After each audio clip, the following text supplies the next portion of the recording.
आइए हम अपने सिरों को झुकाएं। प्रिय प्रभु, आज रात्रि हम आपको प्रभु यीशु के आगमन की प्रतीक्षा के लिए धन्यवाद देते हैं, जहां हम एक महान सभा में मिलेंगे, जहां ये कभी समाप्त ना होगी। आनंद भरे गीत जैसा कि हम आपकी आराधना उन अनंत युगों से होते हुए जो कि आने वाले हैं करते हैं। हम आज रात की सभा के लिए इस पर आपकी आशीष चाहते हैं। हम इस आराधनालय पर आपकी आशीष मांगते हैं, कार्यकर्ताओं पर, सेवकों पर, इसके सहयोगी कार्य करने वाले संगी सेवक और सारे प्रभु, इसके लिए हम आपसे आशीष चाहते हैं जो बहुत मीलों से इस सभा में आए हैं। इनके ऊपर दया का हाथ रखें जबकि वे वापस अपने घरों की ओर यात्रा में जाते हैं।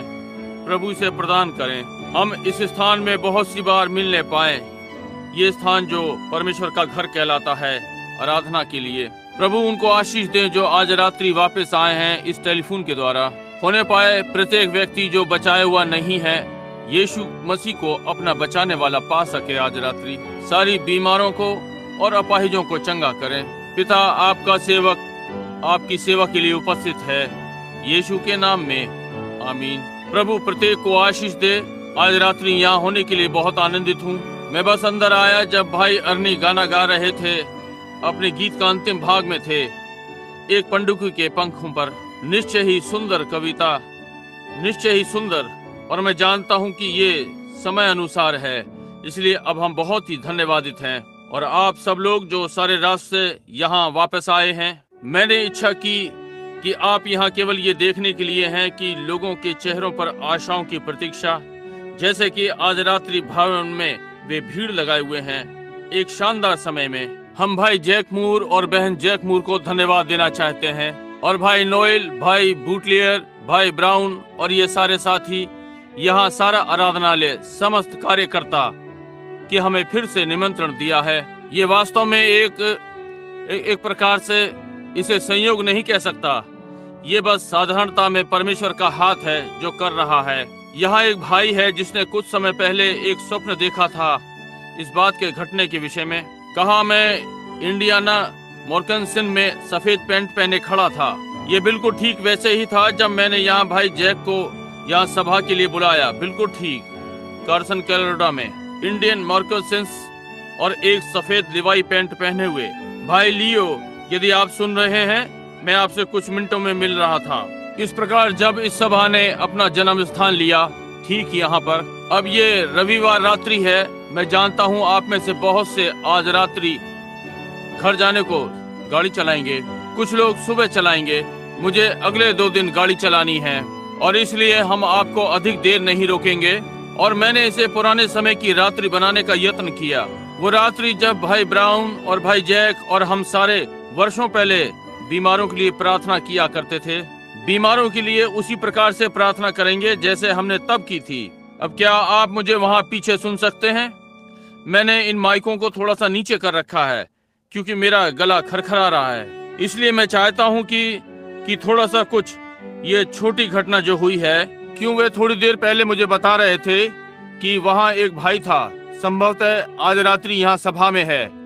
वो अभी नामधारी वाद में से बाहर निकल कर आया है, शेरपोर्ट में आया, इस संदेश के विषय में सुनना चाहता था और वो गड़बड़ा गया, नहीं समझ पाया कि वो कहाँ पर था, इसलिए वो नीचे नगर में चला गया। उसने लोगों को इकट्ठा हुआ देखा।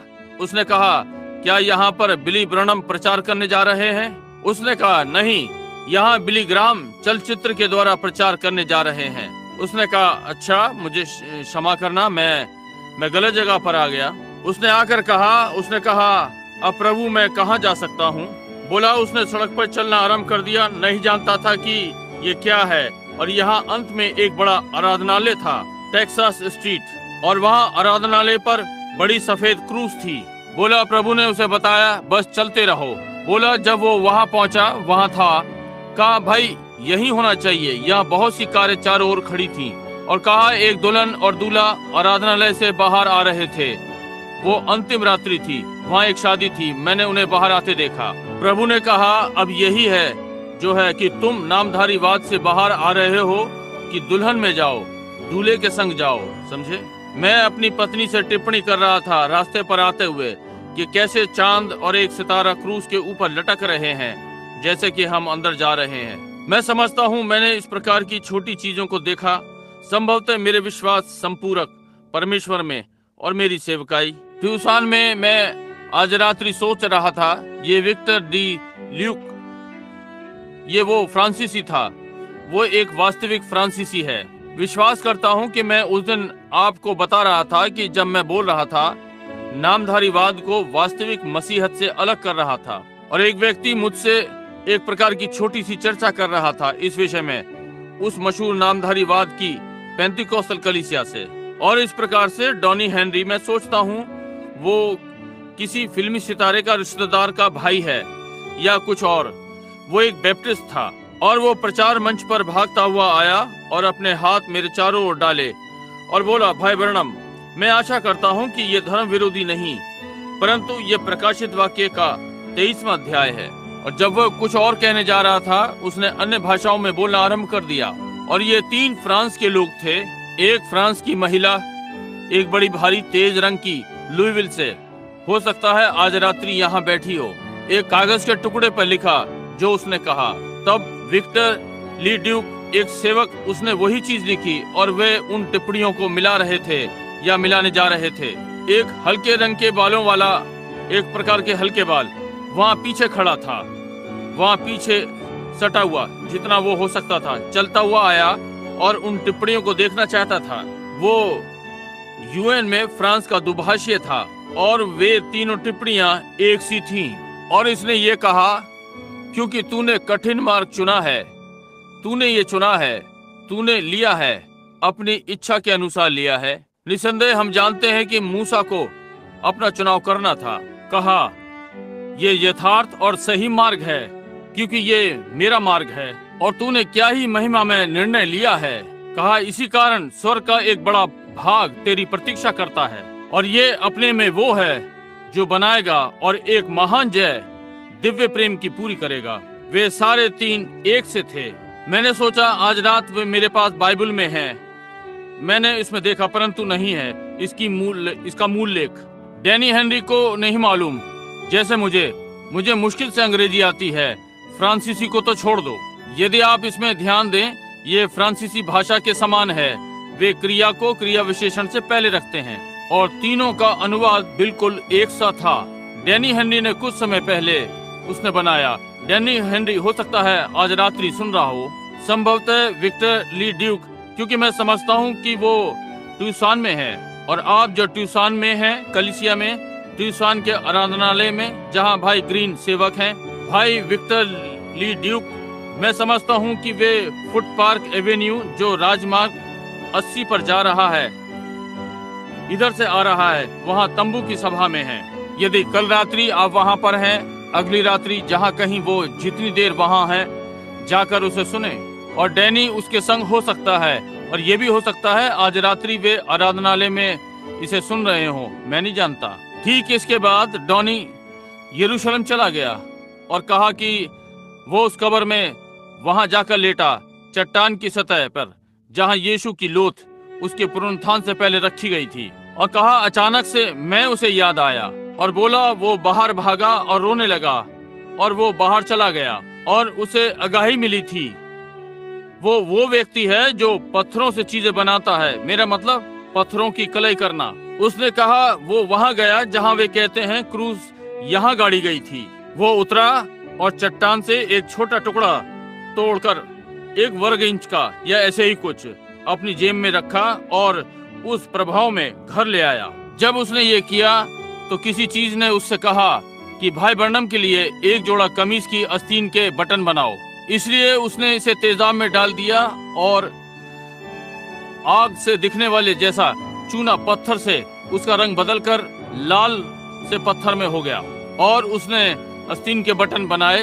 और जब वो मुझे दिए, उसने ध्यान नहीं दिया था, दोनों बटनों में ठीक बीच से होते हुए एक सीधी धारी थी। आज रात्रि मैंने उन्हें पहन रखा है कि बीमारों के लिए प्रार्थना करूं। लाल रंग का पत्थर जैसे कि गिरती हुई लहू की बूंद हो, उसमें से होती हुई पतली सी धारी, ठीक वैसी जैसे उसने भविष्यवाणी में कहा, सीधा और सकरा मार्ग। भविष्यवाणी में कहा, मैंने उसे ये दिखाया। डैनी यदि तुम इसे सुन रहे हो, तुम या भाई ली ड्यूक्स, कोई भी, आज रात्रि पुराने समय जैसी रात्रि होने जा रही है जब हम बीमारों के लिए प्रार्थना करेंगे।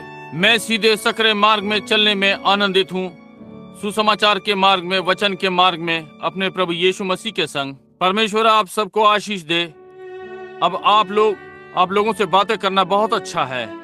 मैं थोड़ा लंबे समय तक बात करूंगा और मैं आपको अधिक समय तक रोकूंगा। बिली ने कहा है 300-400 लोगों के लगभग हैं जिनके लिए प्रार्थना करनी है, इसलिए मैं थोड़ा जल्दी करूंगा अपने संदेश के साथ, जितनी जल्दी संभव हो सके, और फिर बीमारों के लिए प्रार्थना करना। अब एरिज़ोना के लोगों के लिए अगले शनिवार रात्रि हम पूरा कर रहे हैं। उस शहर का नाम याद नहीं रख पाता हूँ। यूमा, एरिज़ोना दावत घर में। फिर कैलिफोर्निया में हर रविवार प्रातः को लॉस एंजलिस होंगे और वहाँ उन स्थानों में जिनके लिए विचार किया है। आज रात्रि मैं पवित्र वचन में से एक विषय लेना चाहता हूँ। इत्तेफाक से आज मैं कैफेटेरिया होटल में बैठा था, मॉरिसन के कैफेटेरिया में। भाई जैक और उनकी पत्नी और मेरी पत्नी, हम मॉरिसन के कैफेटेरिया में एक साथ थोड़ा समय बिताने को गए। हम बाहर नहीं रहे थे, स्त्रियां कभी भी एक साथ नहीं हुई। एक युवा व्यक्ति मेरे पास आया, उसका नाम ग्रीन है, वो भाई पेरी ग्रीन के पिता हैं, और उसने कहा, भाई ब्रनम, आपको मालूम है उस रात्रि आप जॉनी पिन के विषय में बातें कर रहे थे। ये वास्तव में ये क्या है? Bobby pin. उसने कहा, आप जॉनी पिन के विषय में बातें कर रहे थे। बोले, मैं आपके लिए जॉनी पिन लेकर आऊंगा। उसने मुझे वो दी। अब ये एक जॉनी पिन है, महिलाओं, ये बालों में नहीं चलेगी, एक जॉनी पिन। उसने कहा वो इसे वर्षों से प्रयोग कर रहा है अपनी बाइबल के पन्नों को पकड़ने के लिए, इसलिए उसने कहा मैं तुम्हें एक असली जॉनी पिन दूंगा। इसलिए भाई ग्रीन, यदि आप यहीं कहीं हैं या इसे सुन रहे हैं, इस जॉनी पिन को एक बढ़िया इसे पकड़े रहें। अब हम सीधे वचन में जाना चाहते हैं और मैं चाहता हूं आप मेरे साथ भजन संहिता 55 निकालें और मत्ती 3 भी। और आज रात्रि मेरा विषय भाई अर्नी का विषय है, सफेद पंडुकी के पंखों पर। अब मैं सारी टिप्पणियों और वचन को लेने नहीं पाऊंगा जो यहाँ मेरे पास हैं। मैं उनमें से कुछ को छोड़ दूंगा, और क्योंकि मैंने संदेश के लिए प्रतिज्ञा की है, प्रभु ने चाहा तो अगले शनिवार रात्रि यूमा के लिए मैं इस पर प्रचार करना चाहता हूँ, उठा लिए जाने के लिए परिस्थितियाँ, यदि प्रभु ने चाहा तो। और भजन संहिता 53, मुझे क्षमा करें, भजन संहिता 55, कान लगा, क्षमा करें, 55, जी हाँ श्रीमान। हे परमेश्वर, मेरी प्रार्थना की ओर कान लगा और मेरी गिड़गिड़ाहट से मुंह ना मोड़। मेरी ओर ध्यान देकर मुझे उत्तर दे। मैं चिंता के मारे झटपटाता हूँ और व्याकुल रहता हूँ, क्योंकि शत्रु कोलाहल और दुष्ट उपद्रव कर रहे हैं। वे मुझ पर दोषारोपण करते हैं और क्रोध में आकर मुझे सताते हैं। मेरा मन भीतर ही भीतर संकट में है और मृत्यु का भय मुझ में समा गया है। भय और कपकपी ने मुझे पकड़ लिया है और भय के कारण मेरे रोए खड़े हो गए हैं। मैंने कहा, भला होता कि मेरे कबूतर के से पंख होते तो मैं उड़ जाता और विश्राम पाता। देखो, फिर तो मैं उड़ते उड़ते दूर निकल जाता और जंगल में बसेरा लेता। सेला। सेला का अर्थ आमीन है। दाऊद एक जंगल प्रेमी, जब वो निराश होता और लोग उसका विश्वास नहीं करते और शत्रु उस पर आ पड़ते, उसने कहा, यदि मेरे पास पंडुकी के से पंख होते तो मैं उड़कर जंगल में चला जाता और वहीं रहता। कितनी बार मैंने ऐसा सोचा, यदि मैं अपनी बंदूक दीवार से उतारकर और अपना थैला लेकर जंगल में चला जाता और फिर कभी वापस न आता। मैंने प्रभु से मांगा, यदि मैं उस दिन को देखने के लिए जीवित रहूं। मैं कभी भी अंत्येष्टि सभा नहीं चाहता। मैंने कहा, यदि मैं कहीं जंगल में जा सकता होता, कहीं भी पेड़ की टेकन से उस ब्लॉन्डी को टिकाता। ये मेरी बंदूक है, मुझे क्षमा करें। मैं ये अपनी पत्नी के आधार पर जो यहाँ बैठी है कह रहा हूँ। आप जानते हैं कि एक बंदूक मेरे एक भाई ने मुझे वर्षों पहले दी। मैंने बिना एक गोली खराब किए 55 शिकार मारे, उनमें से कुछ 700-800 गज की दूरी से। मैं इसे ब्लॉन्डी कहता हूँ क्योंकि मेरी पत्नी श्यामला है, इसलिए उसने कहा। मैं बजाय उसके बंदूक के बारे में अधिक सोचता हूँ, परंतु इसलिए मैं इसे पेड़ के साथ रख देना चाहता हूँ और कहता, प्रभु किसी दिन जोसेफ को ये मिले, मैं पंडुकी के पंखों को लेकर उड़ जाऊं। परंतु जैसे एक बार वहां पहाड़ों में एक उकाब को देख रहा था और उसे उड़ते हुए देख रहा था, ये मेरी कहानी आप जानते हैं। मैंने कहा यहाँ होना अच्छा है प्रभु। जैसे कि पतरस ने कहा, हम 3 मंडप बना सकते हैं, परंतु वहाँ नीचे पहाड़ की जड़ में एक बीमार अपाहिज प्रतीक्षा कर रहे हैं, खोए और मरते हुए प्रतीक्षा कर रहे हैं। इसलिए हम वो करें जो हम कर सकते हैं जबकि ये दिन है, और किसी दिन होगा सफेद उकाब के पंख नीचे आएंगे, वो हमें ले जाएगा। अब मत्ती 3:16 में मैं 16 और 17 पढ़ना चाहूंगा। और यीशु बपतिस्मा लेकर तुरंत पानी में से ऊपर आया, और देखो उसके लिए आकाश खुल गया, और उसने परमेश्वर के आत्मा को कबूतर के समान उतरते और अपने ऊपर आते देखा। और देखो ये आकाशवाणी हुई, ये मेरा प्रिय पुत्र है जिसमें मैं अत्यंत प्रसन्न हूँ। दूसरे शब्दों में, जिसमें मैं रहने के लिए प्रसन्न हूँ। अब हम कुछ मिनटों के लिए इस चिड़िया पर बोलना चाहते हैं। एक पंडुकी सदा से मेरी प्रिय चिड़ियों में से एक रही है, और पंडुकी के विषय में सोचते हुए, एक पंडुकी वास्तव में और एक कबूतर एक सी चिड़िया हैं। एक कबूतर घरेलू पंडुकी है, ये दोनों एक ही परिवार के हैं। मैं ये देख चुका हूँ और ये एक ही परिवार है। एक कबूतर और एक पंडुकी, ये दोनों एक ही परिवार के हैं। इन चिड़ियों की आदतें विशिष्ट हैं। मैंने तंबू की सभा में कुछ वर्षों पहले यहाँ प्रचार किया था भाई मूर के साथ, मेमना और पंडुकी। मेरा अनुमान है आप सबको ये याद है, और कैसे वो पंडुकी बहुत ही शुद्ध चिड़िया है जो हमारे पास है, और मेमना सबसे नम्र जानवर जो हमारे पास है। ये दोनों बलिदान की चिड़िया और पशु हैं। ये यीशु मेमना होने का एक कितना सुंदर प्रतीक है, और परमेश्वर एक पंडुकी। और पंडुकी भेड़िए पर नहीं बैठेगी, उसका स्वभाव सही नहीं है। ये कुत्ते के ऊपर नहीं बैठ सकेगी, उसका स्वभाव सही नहीं है। ये तो मेमना ही होना चाहिए। 2 स्वभाव एक ही होने थे, और इसी प्रकार से हमें होना चाहिए। हमारे स्वभाव गरजते हुए पापी से मेमने की नम्रता में होने चाहिए। क्या आपने ध्यान दिया? पंडुकी मेमने की अगुवाई करती है, और ध्यान दें, मेमना हर चीज छोड़ देता है, उसे पंडुकी चाहिए। और देखिए कि पंडुकी उसकी अगुवाई कहाँ करती है, हमारे पापों, सबके पापों के लिए क्रूस पर चढ़ने को। अब परमेश्वर की पंडुकी उसके पुत्र का प्रतिनिधित्व करना चाहती थी।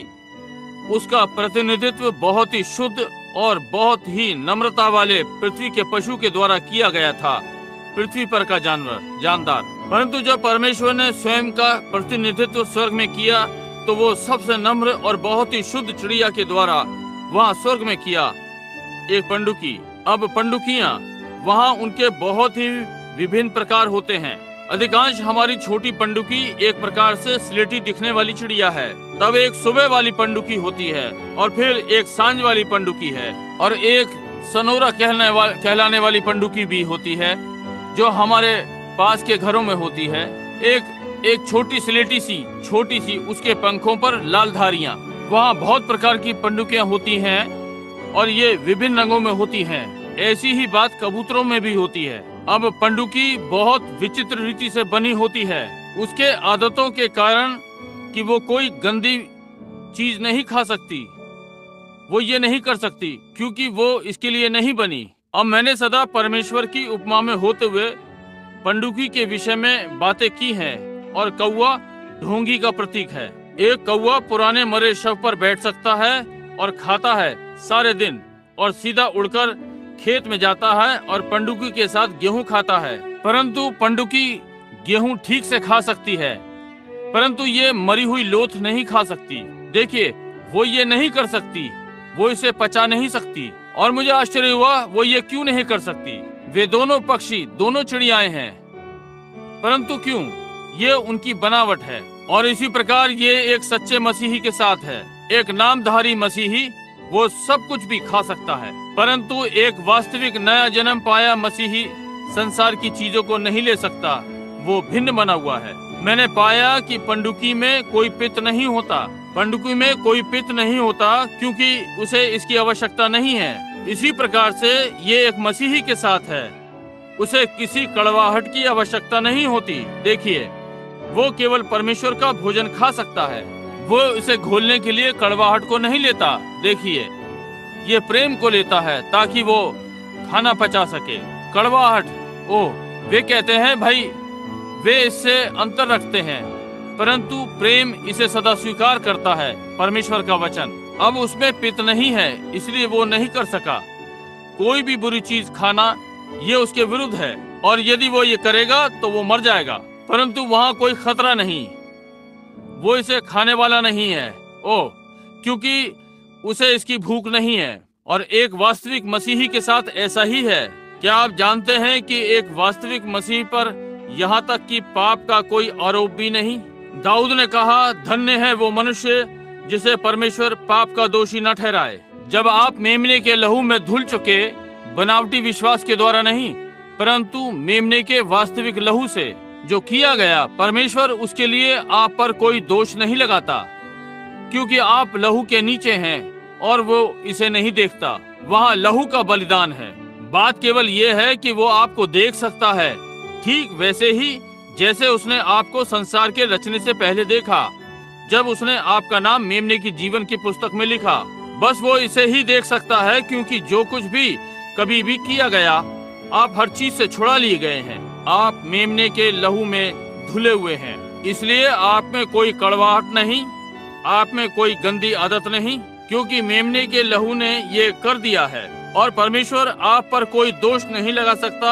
आपके लिए पाप का बलिदान होने के बाद वहाँ आपके लिए रखा हुआ आपकी प्रतीक्षा कर रहा है। भाई, आप कहते हैं ये मुझे बहुत सारा स्थान देता है। भाई ब्रैनम, जो मैं चाहता हूँ मैं वो कर सकता हूँ, मैं हमेशा करता हूँ, हमेशा। परंतु जब एक मनुष्य वास्तव में देख सकता है कि यीशु ने उसके लिए क्या किया है और पलटकर कुछ उसके लिए उल्टा करे, ये दर्शाता है कि उसने मसीह को कभी ग्रहण नहीं किया। मेरी एक पत्नी पीछे बैठी हुई है, वो मुझसे 10 वर्ष छोटी है और वैसे ही सफेद जैसा मैं हूँ। कारण ये कि वो मेरे और बाहर के संसार के बीच में खड़ी है। यदि मैं सागर पार जा रहा होता और क्या ये कुछ इस प्रकार का परिवार रहने के लिए, यदि मैं अपना परिवार अपने चारों ओर जमा करूं और मैं कहता हूं, श्रीमती ब्रनम इधर देखिए, आप ये अनुभव करना चाहती हैं कि आप श्रीमती विलियम ब्रनम हैं। जब मैं चला जाऊं तो तुम्हारा कोई और पति ना हो, दूसरे पुरुष से आंखें ना मिलाना और ये सारी चीजें। तुम बिल्कुल भी इश्कबाजी ना करना। यदि तुम करती हो, जब मैं वापस आता हूं तो तुमको तलाक देने जा रहा हूं। और वो पलट कर कहे, अब मेरे अच्छे पुरुष, मैं भी तुमसे कुछ कहना चाहती हूँ। जब तुम बाहर हो तो किसी और स्त्री को बाहर ना ले जाना। तुम ये वो नहीं करना। यदि तुम करते हो तो समझ लेना तुम्हें तलाक मिल गया जब तुम घर आते हो। अब वो क्या एक प्रेमी परिवार नहीं होगा? नहीं। अब यदि मैं उसको वास्तव में प्रेम करता हूँ, यद्यपि मैं विश्वास करता हूँ यदि मैं गलती करता हूँ और गिरकर कुछ गलत करता हूँ, मैं विश्वास करता हूँ कि वो मुझे क्षमा करेगी, क्योंकि वो मुझसे प्रेम करती है। और यदि उसने किया, मैं विश्वास करता हूँ कि मैं उसे क्षमा कर दूंगा, निश्चय ही, क्योंकि मैं उससे प्रेम करता हूँ। परंतु यदि मैं उससे इस प्रकार प्रेम करता हूँ, जब तक मैं उससे इस प्रकार प्रेम करता हूँ, उसे कोई चिंता नहीं। यद्यपि वो मुझे क्षमा कर देगी, मैं बिना बात के आघात नहीं पहुँचाऊंगा। मैं स्वयं को संसार का सबसे बड़ा अपराधी अनुभव करूंगा। मैं प्रतीक्षा नहीं कर सकता 1 मिनट के लिए भी। मैं उसे बता दूंगा जो मैंने किया, क्योंकि मैं उससे प्रेम करता हूँ। भाई, यदि मैं उससे इस प्रकार से मनुष्य का प्रेम करता हूँ, तो मेरा आत्मिक प्रेम मसीह के लिए कितना महान होगा। यद्यपि मैं सिगरेट पी सकता, मैंने कभी अपने जीवन में नहीं पी, परंतु यदि मैं चाहता, वो मुझे इसके लिए क्षमा करता। मैं विश्वास करता हूँ वो कर देगा। यदि मैं शराब लूं, मैंने अपने जीवन में कभी नहीं पी, परंतु मैं विश्वास करता हूँ वो मुझे इसके लिए क्षमा कर देता। और मैं उससे बहुत अधिक प्रेम करता हूँ। परमेश्वर मेरी सहायता करे। मैं इस प्रकार का कोई कार्य नहीं करना चाहता, क्योंकि मैं उससे प्रेम करता हूँ। ये चीज मुझसे जा चुकी।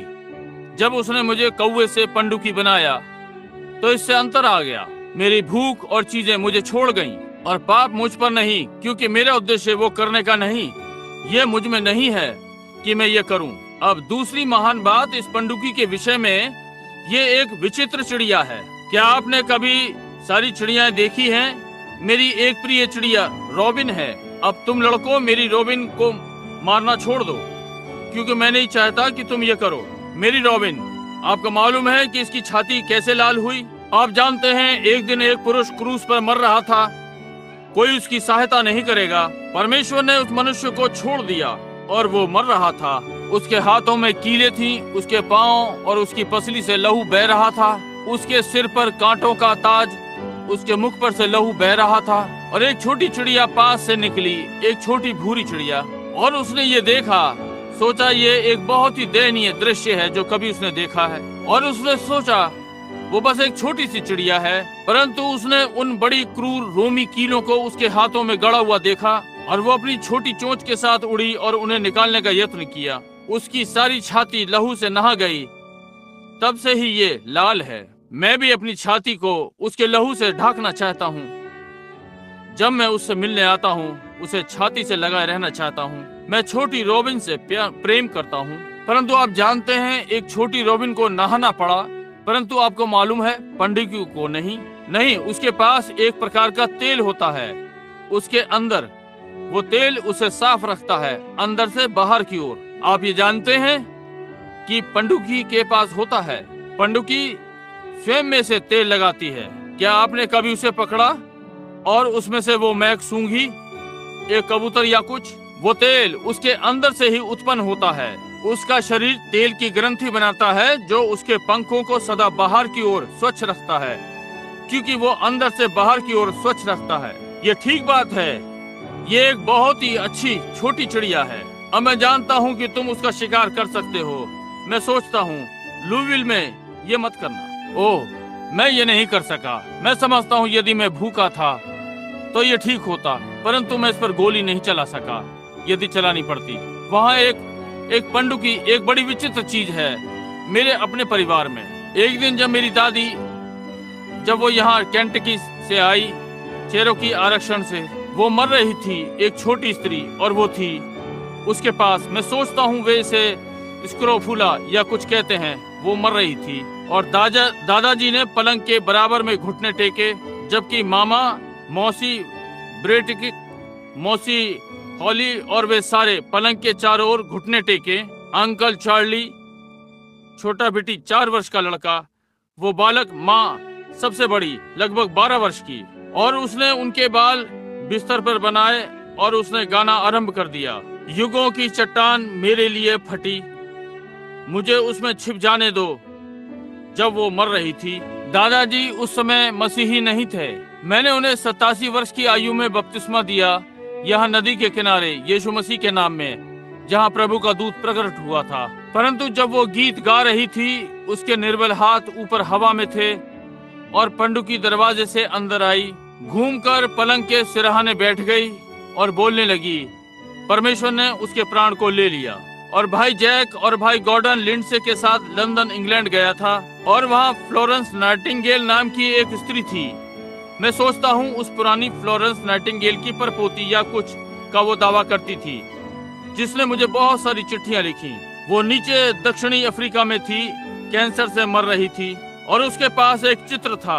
आपने पुस्तक में देखा था। मैंने ऐसा मरणशील मनुष्य अपने जीवन में कभी नहीं देखा। भाई जैक, मैं समझता हूँ उस दिन मेरे साथ थे। हमें एक सेवक के घर पुरोहित आश्रम में गए थे, आराधनालय के पीछे, जहाँ वे इसे लाए थे, जबकि अभी हम बाहर ही थे जहाँ जहाज उतरा। उन्होंने हमें परिचय लड़का भेजा।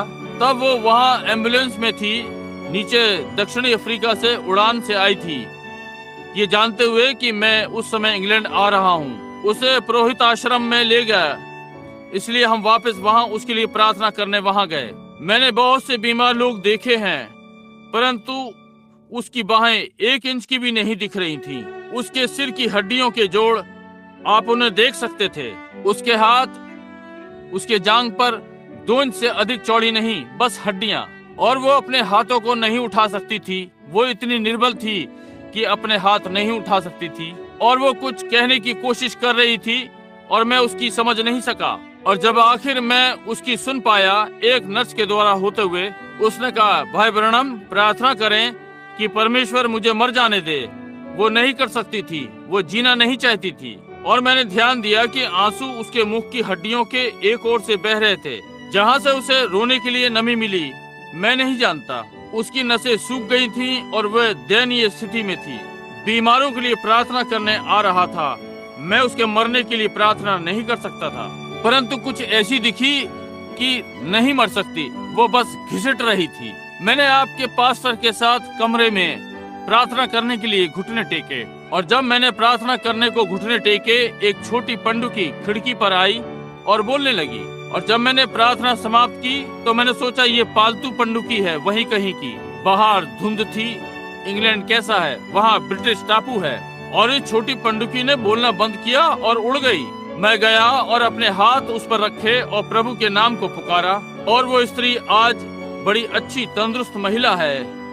पंडुकी के पंखों पर वो स्वयं को भीतर की ओर से साफ रखती है। एक मसीही भी वैसे ही करता है, वो अंदर की ओर से साफ करता है। वो द्वेष नहीं रखता। उसे किसी चीज को पचाने के लिए पित्त की आवश्यकता नहीं, क्योंकि वो ये नहीं रखाता, समझे। वो अंदर से बाहर की ओर सफाई करता है। अब हम यहाँ ध्यान देते हैं कि ये चिड़िया, मैंने यहाँ बहुत सारी चीजें लिख रखी हैं, परंतु घड़ी आगे बढ़ रही है। ये चिड़िया पुराने नियम में भी बलिदान के लिए प्रयोग में लाई जाती थी, उस छुटकारे के लिए, शुद्धता के लिए। आइए उत्पत्ति 15:9 का एक उल्लेख लें। आइए इस पद पर विचार करें एक क्षण के लिए। अब अब्राहम या परमेश्वर से पूछा वो इसे कैसे करेगा, और परमेश्वर ने अपना वचन अब्राहम को दिया, और वो ये विचित्र रीति से करता है, आरंभ करता है। आइए पहले पद से आरंभ करें, मैं इसमें जल्दी करना पसंद नहीं करता। इन बातों के पश्चात यहोवा का ये वचन दर्शन में अब्राहम के पास पहुंचा। देखिए, अब्राहम एक भविष्यद्वक्ता था, इसलिए उसने दर्शन देखे। मत डर अब्राहम, तेरी ढाल और तेरा अत्यंत बड़ा फल मैं हूँ, यहोवा निस्सी। देखिए, अब्राहम ने कहा, हे प्रभु यहोवा, ध्यान दे, बड़ा एल, लॉर्ड गॉड, प्रभु यहोवा, एलोहिम, समझे, प्रभु यहोवा। दर्शन में, तू मुझे क्या देगा, मैं तो निसंतान हूँ, और मेरे घर का वारिस एलिएजर दमिश्की होगा। और अब्राहम ने कहा, मुझे तो तूने वंश नहीं दिया, और देखता हूँ कि मेरे घर में उत्पन्न हुआ एक जन मेरा वारिस होगा। तब यहोवा का ये वचन उसके पास पहुँचा कि ये तेरा वारिस ना होगा। उससे प्रतिज्ञा की आप जानते हैं नहीं। देखिए, तभी अब्राहम असफल हो जाता, परंतु प्रतिज्ञा बिना शर्त की है, बिना शर्त की वाचा। तेरा जो निज पुत्र होगा वही तेरा वारिस होगा। और अब वो 100 वर्ष का था, और उसने उसे बाहर ले जाकर कहा, आकाश की ओर दृष्टि करके तारागण को गिन, क्या तू उनको गिन सकता है। फिर उसने उससे कहा, तेरा वंश ऐसा ही होगा, एक मनुष्य बिना संतान का, और अब 100 वर्ष का। उसने यहोवा पर विश्वास किया, और यहोवा ने इस बात को उसके लेखे में धर्म गिना। और उसने उससे कहा, मैं वही यहोवा हूँ जो तुझे कसदियों के देश ऊर नगर से बाहर ले आया, कि तुझको इस देश का अधिकार दूं। उसने कहा, हे प्रभु यहोवा, मैं कैसे जानूं कि मैं इसका अधिकारी होऊंगा। अब इसे सुनिए। और यहोवा ने उससे कहा, मेरे लिए 3 वर्ष की एक कलोर और 3 वर्ष की एक बकरी। अब 3 पर ध्यान दें, 3 वर्ष की, और 3 वर्ष का एक मेढ़ा और एक पंडुकी, और कबूतर का एक बच्चा ले। दोनों वही लोग, दोनों वही चीज। देखिए, ये बलिदान में प्रयोग की जाती थी कि वो यीशु की आने वाली परछाई थी। वाचा बांधी गई थी। आप जानते हैं कैसे उसने उन्हें अलग फाड़ा और कैसे ये है। यह पुराना समय जब उन्होंने लिया, वाचा बांधी, वे लेंगे और सहमति लिखते हैं। एक पशु मारा और उसके मध्य में खड़ा होता है। वाचा को 2 में फाड़ा। एक व्यक्ति ने एक भाग लिया, जैसे कि चीनी धोबी किया करते थे। यहाँ चीनी लोग, वो अंग्रेजी नहीं लिख सकता था, इसलिए वो उस पर लिखता और कागज को फाड़ता और एक भाग आपको देता। और आपको चीनियों की याद है, धोबियों की, जब वे ये किया करते थे, और आप उनके दोनों सिरों का मिलान करना होता था कि आपके कपड़े मिले। देखिए, आप उसको मूर्ख नहीं बना सकते थे, क्योंकि उसके पास इसका दूसरा भाग होता था। आप अपने नाम की नकल कर सकते थे, परंतु आप कागज को दोबारा नहीं फाड़ सकते थे। देखिए, इसलिए उसके पास इसे तो वही कागज का टुकड़ा होना था। इस प्रकार से वे लोग पुराने समय में किया करते थे। बहुत बहुत पहले, पूर्वी दिनों में, वे पशु को मारेंगे और उसके मध्य में खड़े होंगे। बकरी की खाल को अलग अलग फाड़ेंगे, और एक ने ले लिया। और जब वाचा की पुष्टि हो गई, वे टुकड़ों को एक साथ लाए और वे उसका ठीक ठीक मिलान करते। अब इसमें परमेश्वर क्या दर्शा रहा है? इन बलिदानों में मसीह के विषय में बोल रहा है। यही जो परमेश्वर यीशु को कलवरी पर ले गया और उसको फाड़ दिया और देह को ऊपर स्वर्ग में ले लिया और आत्मा को हम पर नीचे भेजा, कि वही आत्मा जो उस पर था वो आप पर होना चाहिए, कि देह के साथ मेल खाए, कि अंत के समय में दुल्हन हो जाए। समझे, ये ठीक बात है। देखा, अब एक नामधारी नहीं होगा, ये वचन होगा जो वो था। परंतु जैसे वचन को वचन के पास आना चाहिए, जैसे कोशिका मनुष्य में, आप जानते हैं जब आपकी देह बन रही थी कि एक कोशिका मनुष्य और दूसरी कुत्ते की और अगली सूअर की। ओ नहीं, ये सब मानव कोशिका है। इसी प्रकार से मसीह की देह है सारा परमेश्वर का वचन, ना कि बस एक भाग, इसमें कुछ रिवाज मिला दिए। नहीं, ये सारी मसीह की देह है। अब हम यहाँ ये पाते हैं कि उसने दोनों, एक पंडुकी और एक युवा कबूतर प्रयोग किया, क्योंकि वे एक ही परिवार के हैं। अब आप सदा इसलिए ध्यान दें, मैंने बस कुछ ही पवित्र लेखों का उल्लेख किया है। लेवी व्यवस्था 12 और 6वां पद, हम यहाँ पाते हैं कि स्त्री को शुद्ध होने की रीति अनुसार यदि स्त्री के बालक उत्पन्न होता है तो उसे प्रतीक्षा करनी होती है। यदि ये पुत्र है तो उसे 33 दिन प्रतीक्षा करनी होती है, इसके पहले कि वो भक्त मंडली में पंडुकी के साथ प्रवेश करे शुद्धता के लिए। यदि उसके लड़की होती है तो उसे 96 दिनों तक प्रतीक्षा करनी होती है, इसके पहले कि वो भवन में प्रवेश करे। अब हम यहाँ 6वें पद में पाते हैं, जब उसके शुद्ध हो जाने के दिन पूरे हों, तब चाहे उसके बेटा हुआ हो चाहे बेटी, वो होम बलि के लिए 1 वर्ष का भेड़ का बच्चा और पाप बलि के लिए कबूतरी का 1 बच्चा या पंडुकी का मिलाप वाले तंबू के द्वार पर याजक के पास ले आए। देखिए, वो अभी अंदर नहीं आ सकती क्योंकि अभी उसके दिन पूरे नहीं हुए हैं, परंतु वो ये याजक को द्वार पर दे सकती है अपने बलिदान के लिए। देखिए, या तो पंडुकी या जवान कबूतर, वे दोनों एक ही परिवार के हैं। अब ये छुटकारे के लिए प्रयोग किए गए थे और पाप के छुटकारे के लिए एक पंडुकी या कोढ़ के लिए, जो कि पाप का प्रतिरूप, आप 2 पंडुकी लाएं। एक का सिर काटा गया और उल्टा लटकाया गया और उसे दूसरे पर लहू गिरने दिया, और फिर दूसरी पंडुकी स्वतंत्र की गई, और जब पंडुकी उड़ गई उसने भूमि को अपने साथी के लहू से नहला दिया, और लहू परमेश्वर की ओर चिल्लाया, पवित्र पवित्र पवित्र प्रभु परमेश्वर। क्या आप नहीं देख सकते संगी यीशु मसीह को मरते हुए? मारा गया और हम पर छिड़का गया ताकि हम स्वतंत्र होकर चले जाएं, ये चिल्लाते हुए पवित्र पवित्र पवित्र प्रभु के लिए। क्या ही सुंदर प्रतीक है। इच्छा हुई कि मेरे पास आवाज होती। अब महान पवित्र आत्मा का प्रतीक, जैसे कि अभी हमने प्रकाशित वाक्य 3:16 में पढ़ा, परमेश्वर इस पंडुकी को चिन्ह के लिए प्रयोग किया था। नूह को एक चिन्ह दिया गया था, जैसा कि इस विषय में अभी गाया। परमेश्वर अप्रसन्न था और उसके क्रोध के सामने कुछ भी टिकने वाला नहीं था, क्योंकि उसने कहा, जिस दिन तू उसमें से खाएगा उसी दिन तू मर जाएगा। और नूह ने परमेश्वर का अनुग्रह पाया और बनावट के अनुसार उसने नाव को बनाया, बल्कि निर्देशन के अनुसार जो उसने उसे दिया था, और वो तैर गया था।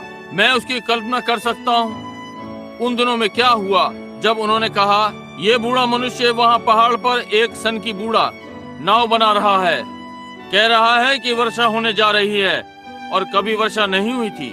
परंतु ये नूह ने कहा, जो भी है वर्षा होने जा रही है। और फिर मैं जानता हूँ कि वो दिन वो अंदर गया। मैं क्या सोचता हूँ, नहीं सोच सकता कि वो क्या ही दिन था। मैं विश्वास करता हूँ मई का 17वां दिन नूह ने नाव में प्रवेश किया और परमेश्वर ने द्वार बंद कर दिया, और बादल आने लगे, वर्षा होने लगी, नालियां भरने लगी और गहरे सोते फूट पड़े। सोतों ने अपना जल उगलना आरंभ कर दिया।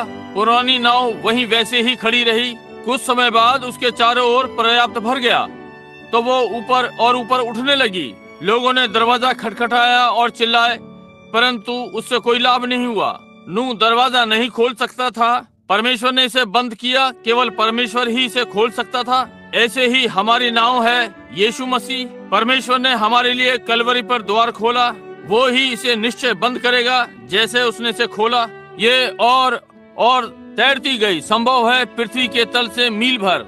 जब ये पृथ्वी मार्ग से झुक गई अपने निश्चित परिक्रमा से, और ये घूमती चली गई, और टुकड़े और पेड़ और पहाड़ों के ऊपर और आदि आदि 40 दिन और रात डूबती रही। और जब हवाएं रुकने लगी, परमेश्वर का क्रोध भयानक है, उसका प्रेम शुद्ध और दिव्य है, और उसका क्रोध भी दिव्य है, वैसे ही दिव्य जैसा उसका प्रेम है। उसे न्याय करना ही है, क्योंकि वो न्यायी है। वो व्यवस्था का देने वाला और बिना दंड की व्यवस्था नहीं, इसलिए व्यवस्था में दंड होना ही चाहिए। और आप परमेश्वर की व्यवस्था के अपराधी यही जब आप दंड भोगते हैं। अब ध्यान देते हैं, वहाँ नूह के तैरने के पश्चात कोई संदेह नहीं, चारों ओर जल की आवाज और हिलते हुए बीमार अनुभव करना, और परमेश्वर का क्रोध दबाता, कुचलता और चिल्लाता और आदि आदि। तब ये शांत होने लगा, कुछ नहीं हुआ। दिन बीतते गए, कुछ नहीं हुआ। संभवतः पशुओं के लिए चारा खत्म हो रहा हो, कुछ नहीं हुआ। इसलिए उसने सोचा, आश्चर्य है, मैं बाहर नहीं देख सकता। नाव ऐसी बनी थी, जब एक बार आप अंदर आ गए तो वहाँ केवल एक खिड़की है, और ये ठीक ऊपर। आप दाएं बाएं नहीं देख सकते, आप कहीं और नहीं देख सकते, सीधा ऊपर। और ऐसे ही वो नाव यीशु मसीह है। आप अगले व्यक्ति को नहीं देख सकते, आप सिवाय मसीह के कुछ नहीं देख सकते जब आप नाव में हैं, क्योंकि केवल एक ही द्वार है, और वो ही द्वार है जिसके विषय में हम बात करते हैं इस प्रातः। आपको ऊपर ही देखते रहना है, क्योंकि वो जो हल पर हाथ रख के और पीछे मुड़कर देखता है, वो हल जोतने के योग्य नहीं। अब जैसे इस नाव में, और वो उजियाला देख सकता था, और संभवतः सूर्य का उजियाला, परंतु उसे आश्चर्य था कि वो कहाँ है। नाव अब भी तैर रही थी, वो दीवारों पर लहरें सुन सकता था, परंतु वो जान गया कि बहुत दिन हो गए, निश्चय ही अब जल नीचे उतर रहा है। इसलिए वो गया और एक धोखेबाज चिड़िया को लिया, विश्वासघाती, और उसने उसे परखा और उसे बाहर भेज दिया। वो कौवा था, और वो कौवा कभी वापस नहीं आया, क्योंकि वो वहाँ आनंदित था परमेश्वर के नाव के बाहर।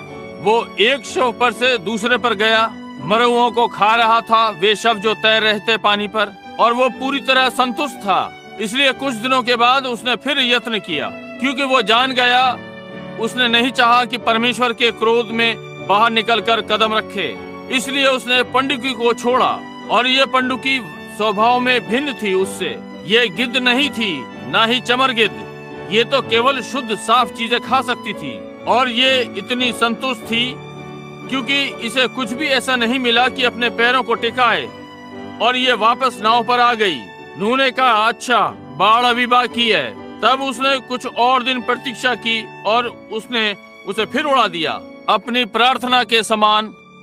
ओ परमेश्वर, क्या आपका क्रोध शांत हुआ? क्या आपका कोप समाप्त हुआ प्रभु? क्या ये हो गया? और उसने कहा, अब यदि मैं उसे इस समय बाहर भेजूं, वो बाहर यदि बाढ़ उतर गई होगी तो रुक जाएगी। परंतु उसने प्रार्थना के साथ उसे बाहर भेजा, और फिर जब वो बाहर चली गई और वो परमेश्वर के द्वारा अगुवाई में रही, उसने पेड़ पर से पवित्र पत्ती तोड़ी और वापस आकर फिर खिड़की पर बैठ गई। परमेश्वर ने पंडुकी को चिन्ह के लिए प्रयोग किया, और वो ये कहती हुई वापस आई, बाढ़ खत्म हो गई। और तब परमेश्वर ने द्वार खोला और वे बाहर गए। ये उत्पत्ति 8:8 है। मत्ती 3:16 में भी उपयोग किया। फिर से जब परमेश्वर का क्रोध पृथ्वी पर था और वहाँ कोई मार्ग न था, सबसे अंधेरी रात्रि, बीच रात्रि, कलीसियाओं ने बातों को इतना तोड़ मरोड़ दिया, यहाँ तक कि कोई मार्ग न था कि बाहर आ सके। और वहाँ झूठे शिक्षक और सब प्रकार की चीजें ऊपर आ रही थीं। सब प्रकार के धंधे बढ़ रहे थे। परंतु परमेश्वर ने फिर से पंडुकी का प्रयोग किया। इसने उसे प्रसन्न किया। उसके पुत्र यीशु ने उसे इतना अच्छा प्रसन्न किया कि उसने उसे प्रमाणित किया। अब वे विश्वास ना कर सके कि ये बालक जो वहाँ चरनी में जन्मा था, इसके पहले कि इसके पिता और माता का विवाह होने को था, वे कल्पना ना कर सके कि परमेश्वर इस प्रकार की किसी चीज का प्रयोग करेगा। इसलिए उसे संसार को प्रमाणित करना था। और उस दिन नदी पर जब वो स्वयं को परमेश्वर की श्रेष्ठ कृति प्रमाणित करने को गया, जिसके विषय में मैंने आज प्रातः बातें की, जब वो जल में उतरने के लिए आज्ञाकारी रहा। अब यदि आप ध्यान दें तो एक महान पाठ यहाँ है। यूहन्ना उस समय का पृथ्वी पर महानतम पुरुष था। यीशु ने कहा, स्त्री से जन्मे हुए मनुष्यों में से उस समय उससे कोई भी महान नहीं, जैसा वो, और वो एक भविष्यद्वक्ता था। आप ये विश्वास करते हैं? अब स्मरण रखें, यदि परमेश्वर का वचन राष्ट्र में किसी के पास आएगा तो वो भविष्यद्वक्ता होगा। परमेश्वर का सदा से यही मार्ग है। क्या आप विश्वास करते हैं कि यीशु देह में प्रकट वचन था? इसलिए केवल एक मार्ग है, वो परिचय कराने के लिए आ सकता था, पुरोहितों के द्वारा नहीं। वो ऊपर नहीं गया और कहा कि कैफा, क्या तुम मेरा परिचय कराओगे? यदि उसने किया होता तो वो वही गलती करता जो दाऊद ने हमारे उस दिन के पाठ में की थी। देखा, यदि वो कलीसिया में जाकर और कहता, क्या तुम मेरा परिचय कराओगे? थोड़ा ध्यान दें, यहाँ तक कि जब वो जन्मा, जब उसने जन्म लिया, उसने कलीसिया की छाया में जन्म लिया और वे संभवतः घंटा बजाते और सब कुछ, परंतु ये चरवाहे थे जिन्होंने उसे पहचाना और ज्योतिषी समझे। और अब वो यहाँ पर है अपनी सेवकाई के लिए तैयार। और यदि वो वचन है परमेश्वर की महान योजना के अनुसार, केवल वचन, प्रभु कुछ नहीं करता जब तक कि वो उसे अपने दासों भविष्यद्वक्ताओं पे प्रकट नहीं करता। ये सदा उसका आदर्श रहा है, करना ही है। जब मोहरें खोली गई थी, जब कुछ भी पृथ्वी पर कोई विशेष घटना घटती है, परमेश्वर इसे अपने भविष्यद्वक्ताओं पर प्रकट करता है। और यूहन्ना भविष्यद्वक्ता था क्योंकि वो भविष्यवाणी कर रहा था कि वो आएगा। वहाँ नीचे पहाड़ की एक दिन जब विचार विमर्श चल रहा था, फरीसियों का एक झुंड आसपास खड़ा था और उन्होंने कहा, क्या मुझे बताने का तुम्हारा ये अर्थ है कि तुम स्वयं को भविष्यद्वक्ता कहते हो और वहाँ उस कीचड़ में खड़े हो? कलीसिया में नहीं, क्योंकि वे इसे ग्रहण नहीं करेंगे। कीचड़ में खड़ा है और मुझे बता रहा है कि घड़ी आ रही है जबकि महान यहोवा जिसने ये बलिदान ठहराए हैं, जब महान यहोवा जिसने ये मंदिर बनाया जो इसमें अग्नि स्तंभ के समान आया, वो दिन आएगा जब प्रतिदिन का बलिदान समाप्त हो जाएगा। उसने कहा, एक मनुष्य आएगा, वो तुम्हारे बीच में यहीं कहीं है और वो पाप को ले जाएगा। प्रचारकों ने उससे घृणा की। यूहन्ना ने ऊपर की ओर देखा, अब वो क्या है? एक भविष्यद्वक्ता। और यहाँ पर वचन है, यहाँ वचन आ रहा है, सीधा भविष्यद्वक्ता के पास आता है, सीधा जल पर। यूहन्ना ने कहा, देखो परमेश्वर का मेमना जो संसार के पापों को ले जाता है, वो वहाँ पर है, यही है वो। यीशु ने वचन नहीं बोला, सीधा चलता हुआ जल पर गया और मैं वहाँ देख सकता हूँ पानी में खड़ा है। एक नाटक पर विचार करें, दो महानतम जो कभी संसार में उतरे, परमेश्वर, वचन और उसका भविष्यद्वक्ता। ध्यान दें, वचन भविष्यद्वक्ता के पास आता है अनुग्रह के इस विधान में, जल में। मैंने सोचा आप समझ जाएंगे। जल में, वचन का पहला प्रकाशन जल में था। अब आप देखिए दुल्हन कहाँ से आरंभ हुई? सांझ के उजियाले के संदेश में, जल में। वचन, सच्चा वचन मत्सार से मेल नहीं खाता, परंतु जल में भविष्यद्वक्ता के पास आता है, जल के द्वारा। ध्यान दें, क्या आप कल्पना कर सकते हैं कि वचन की आंखें और भविष्यद्वक्ता की आंखें जल में मिल रही हैं? ओह, ये मेरे लिए बहुत अधिक है। वहाँ भविष्यद्वक्ता खड़ा है, वहाँ वचन खड़ा है, एक दूसरे की आंखों में आंख देख रहे हैं। और भविष्यद्वक्ता ने कहा, मुझे आवश्यकता है कि तुझसे बपतिस्मा लूं, तू मेरे पास क्यों आया है? और वचन ने कहा, इसे सत्य ही होना है। अब मैं यहाँ एक नाटक दूं, यूहन्ना तू एक भविष्यद्वक्ता है और तू वचन को जानता है, समझे? तू मुझे पहचानता है, तू जानता है कि मैं कौन हूँ। मुझे आवश्यकता है कि मैं तुझसे बपतिस्मा लूं। यूहन्ना ने कहा, यीशु ने कहा, ऐसा ही होने दे, ये बिल्कुल ठीक है, तुझे आवश्यकता है कि मुझसे बपतिस्मा ले। परंतु यूहन्ना, याद रख, भविष्यद्वक्ता होने के नाते हमारे लिए अवश्य है, या हमारे लिए है, एक वचन और भविष्यद्वक्ता कि हम हर वचन को पूरा करें। यूहन्ना के लिए यहाँ अब एक प्रकाशन है। यूहन्ना, तू जानता है कि मैं कौन हूँ, मैं एक बलिदान हूँ और परमेश्वर के वचन के अनुसार बलिदान को धोया जाना है इसके पहले कि उसे बलिदान के लिए प्रस्तुत किया जाए। क्या ये ठीक बात है? वचन मेमना धोया गया और फिर बलिदान के लिए प्रस्तुत किया गया, और मैं वो मेमना हूँ और मुझे धोया जाना चाहिए इसके पहले कि मैं संसार के सामने प्रस्तुत हो सकूं एक बलिदान के लिए। ऐसा ही होने दे यूहन्ना। अब ये हमारे लिए इस प्रकार हो गया जैसे वचन और भविष्यद्वक्ता एक साथ। वहाँ गलती नहीं हो सकती। अब प्रत्येक इन बातों में, अब देखिए, यदि ये इसी प्रकार तय नहीं है यूहन्ना हम में से किसी एक के समान होगा, इसलिए वे कहते हैं, हाँ मैं जानता हूँ कि प्रभु तू कौन है। उसने कहा, 1 मिनट रुको, मैं वचन हूँ। मनुष्य केवल रोटी से ही नहीं जीवित रहेगा, परंतु हर वचन से। हवा ने एक छोड़ दिया, परंतु आपको हर वचन लेना होगा। और मैं वो बलिदान हूँ, और इसके पहले मुझे प्रस्तुत किया जाए, मुझे धुलना ही है। परंतु तू क्या कहता है यूहन्ना? सही है। यूहन्ना भविष्यद्वक्ता होने के नाते जान रहा है वचन को पूरा ही होना था। उसने वो होने दिया और उसे बपतिस्मा दिया। और जब वो पानी से निकलकर बाहर आया तो वहाँ पंडुकी के पंखों पर स्वर्ग से संदेश आया, ये मेरा प्रिय पुत्र है।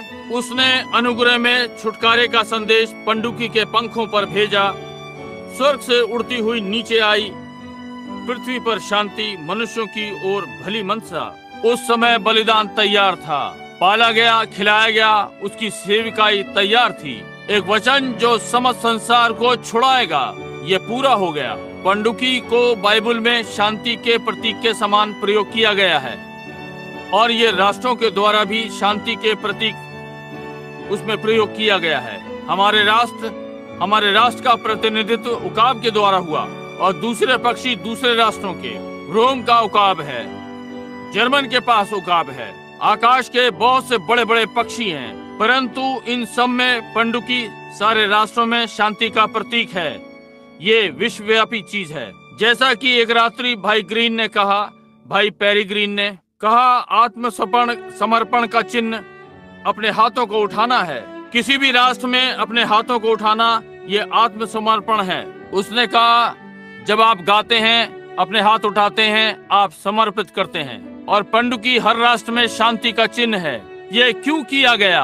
अपनी सौम्यता के कारण, अपनी निर्दोषता के कारण। यही कारण है कि ये शांति का चिन्ह है। पंडुकी के विषय में दूसरी बात, ये घरेलू चिड़िया है, ये घर में रहना पसंद करती है। और दूसरी बात ये है, ये अपने साथी के साथ सदा ईमानदार है। नर और मादा पंडुकी एक दूसरे को कभी नहीं छोड़ते। मादा अपनी ऋतु में अपने नर को खोज लेती है। देखिए, ये परमेश्वर की महान रचना में प्रशंसात्मक है। यही कारण है उसने हवा को उप उत्पाद बनाया। समझे? यदि ये दूसरी मादाओं के समान बनाई जाती, जब इसके मिलने का समय आता, वो अपना साथी ढूंढ लेती, परंतु वो किसी भी समय सकती है। समझे? और यही विधि है, यही जो है। हम इसमें नहीं जाना चाहते, क्योंकि मैंने इसे विवाह और तलाक में लिया है, और आदि आदि, और कैसे ये, परंतु फिर भी ये सम्मानजनक है। और उस गुण को ले आई जो आप जानते हैं कि उस रात्रि मैंने इस प्रकार कैसे प्रचार किया था। ठीक है, ध्यान दें, उसके पास एक बड़ी जिम्मेदारी है, परंतु पंडुकी सदा अपने साथी के प्रति ईमानदार है, सदा उसे कभी नहीं छोड़ती। क्या ये कहने के लिए मैं यहाँ थोड़ी देर रुकूं? एक सच्ची दुल्हन मादा पंडुकी सदा अपने नर के प्रति भी ईमानदार है। ये किसी धर्म सिद्धांत को नहीं मिलाएगी, किसी नामधारी शिक्षा को नहीं, संसार की किसी चीज को नहीं। ये अपने साथी के प्रति ईमानदार है, वचन के लिए सदा ईमानदार। और इस घर प्रेमी आचरण के द्वारा, अपने घर प्रेम आचरण के द्वारा, ये डाक कबूतर के लिए सफलता पूर्वक प्रयोग किया गया, क्योंकि ये घर से प्रेम करता है। आप इसे कहीं से भी छोड़ दें, ये सदा घर को वापस जाएगा, ये घर वापस जाएगा। हम इस पर थोड़ी देर के लिए जोर देना चाहेंगे, और आप मसीहो समझ जाएंगे कि मेरा क्या अर्थ है। ये सदा अपने घर का वापसी का रास्ता ढूंढ लेता है, इसलिए इसे कबूतर डाक के लिए प्रयोग किया जाता रहा है। इसे युद्ध के समय प्रयोग किया जाता था, वे अब भी उसका प्रयोग करते हैं, डाकिया कबूतर संदेश ले जाने को। इसलिए तब आप देखते हैं ये पंडुकी को परमेश्वर और मनुष्य के द्वारा संदेशवाहक बनाया गया। एक पंडुकी, एक संदेशवाहक। ये नूह के लिए संदेशवाहक, नूह को ये बताने के लिए कि फिर से शांति है। ये परमेश्वर के द्वारा प्रयोग में लाई गई कि प्रमाणित करे कि ये उसका पुत्र था। बलिदान पृथ्वी पर शांति लाने और मनुष्य के लिए शुभकामना। इसे संदेशवाहक के समान प्रयोग किया गया। ठीक अभी मेरे मस्तिष्क में एक छोटी सी कहानी है जिसे मैंने कभी पुस्तक में से पढ़ा था। अब मैं ये नहीं कहना चाहता कि ये निश्चित है, ये पहले विश्व युद्ध के समाप्ति की ओर।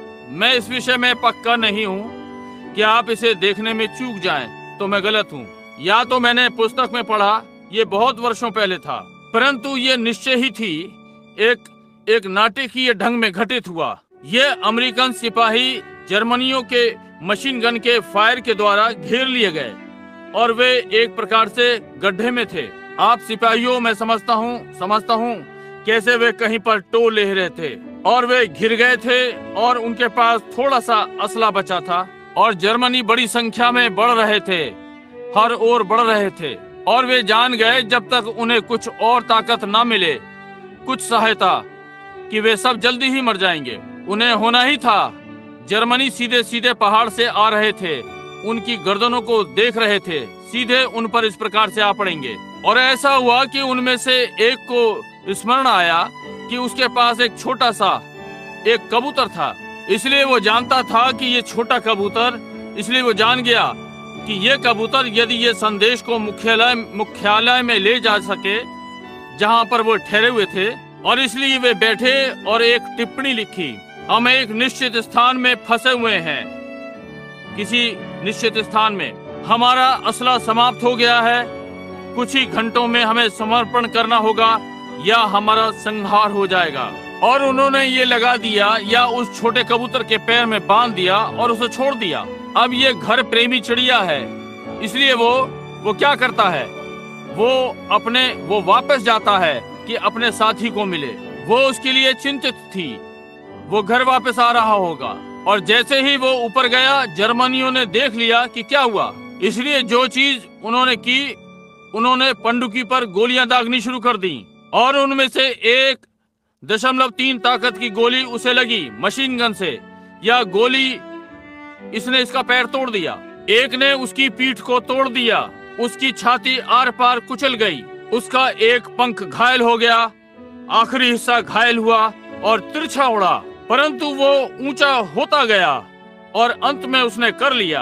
अपाहिज, घायल, टूटा हुआ, कुचला हुआ, परंतु वो संदेश के साथ उस पड़ाव में जा गिरा। वो एक महान पंडुकी थी। परंतु ओ भाई, यशाया 53 हमें एक के विषय में बताता है, घर से नीचे उतर आया और जो अच्छा था, और वो हमारे ही अपराधों के कारण घायल किया गया, वो हमारे अधर्म के कामों के कारण कुचला गया, हमारी ही शांति के लिए उस पर ताड़ना पड़ी कि उसके कोड़े खाने से हम लोग चंगे हो जाएं। बीमारी, अंधविश्वास और प्रेत आत्माओं ने हमें घेर लिया था, कोई भी निकलने का मार्ग नहीं था। कलीसिया भटक गई थी, वे नामधारी की बातों में चले गए थे और फरीसी सदुकी भांडे बर्तन धो रहे थे और परमेश्वर का वचन प्रभाव रहित हो गया था। परंतु ये छोटी पंडुकी नीचे उतरी और केवल एक ही चीज थी जो हो सकती थी कि एक छुड़ाने वाला हो, परंतु घायल, टूटा, कूटा, मारा हुआ होते हुए, परंतु वो घर वापस जाना जानता था। इसलिए कैलवरी की क्रूज से जहां उन्होंने उसे कुचला, मारा, पीटा, उसे घायल किया, जैसे कि भेड़ियों का झुंड उस पर टूट पड़ा, उसने कैलवरी से अपनी उड़ान भरी और स्वर्ग के द्वार पर जा उतरा, कहा, ये पूरा हुआ, ये पूरा हुआ।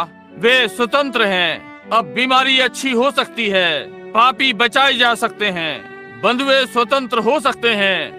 यद्यपि वो कुचला और घायल किया गया, वहाँ एक महान संग्राम, जब हर चीज उसके विरोध में थी, यहाँ तक कि कवि चिल्ला उठा, बीच से समर्पित चट्टान और गहराते आकाश, मेरे बचाने वाले ने अपना सर झुकाया और मर गया। परंतु खुलते हुए पर्दे ने मार्ग प्रकट किया, स्वर्ग का आनंद और अनंत दिन। मैं अपने सारे जीवन तंत्रिका रोगी, एक छोटे लड़के के समान किसी चीज ने मुझ पर प्रहार किया, जिसने मुझे डरा दिया।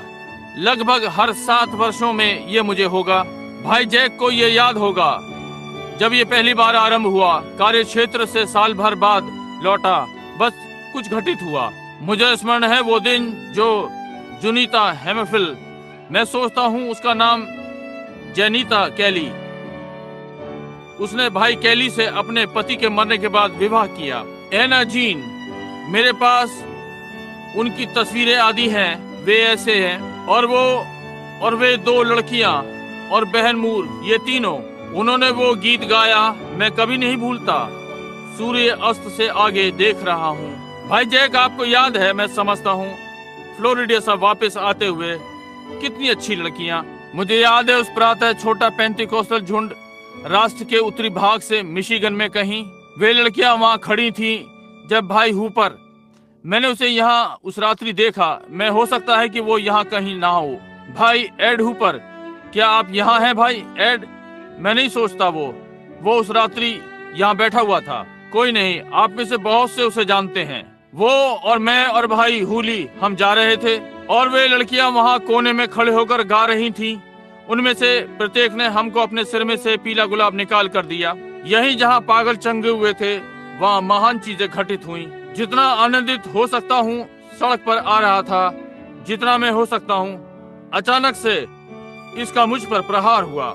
1 वर्ष पहले मैंने कार्य क्षेत्र में फिर प्रवेश किया, बस मुझे मार डाला।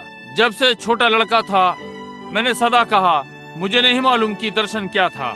मैं एक छोटा लड़का, मैंने सदा कहा, यदि मैं केवल उनमें से एक आत्म विस्मृति यानी ट्रांस में जाऊं और वो देखूं कि मैं चंगा हो जाऊंगा। उस समय मैंने सदा चाहा कि मैं मायो जाऊं और मालूम करूं कि क्या गड़बड़ थी। वहां डॉक्टर पर मेरा पेट कड़वा हो जाता और ओ भाई जैक मूर ने मेरी सहायता की। घर के आसपास मैं घर के चारों ओर घूमा और गर्म चिकना पानी सा मेरे मुंह से निकल रहा था और प्रचार मंच तक गया और लोगों के लिए प्रार्थना की ये दुगना बुरा था और चंगा हो जाए। मुझे उन पर हाथ, उस मनुष्य पर हाथ रखने थे जिसके मुंह में कैंसर था और कैंसर ने उसके चेहरे को छोड़ दिया। वहां खड़े हुए और मैं इतना बीमार था कि खड़ा नहीं रह सका और आप नहीं जानते मैं कैसा परेशान था। बस दिमागी उत्पीड़ना। मेरे सारे जीवन ये हर 7 वर्षों में आता, यही जहां मैं अब हूँ 7-8। इसलिए मैं बहुत ही कष्ट में था।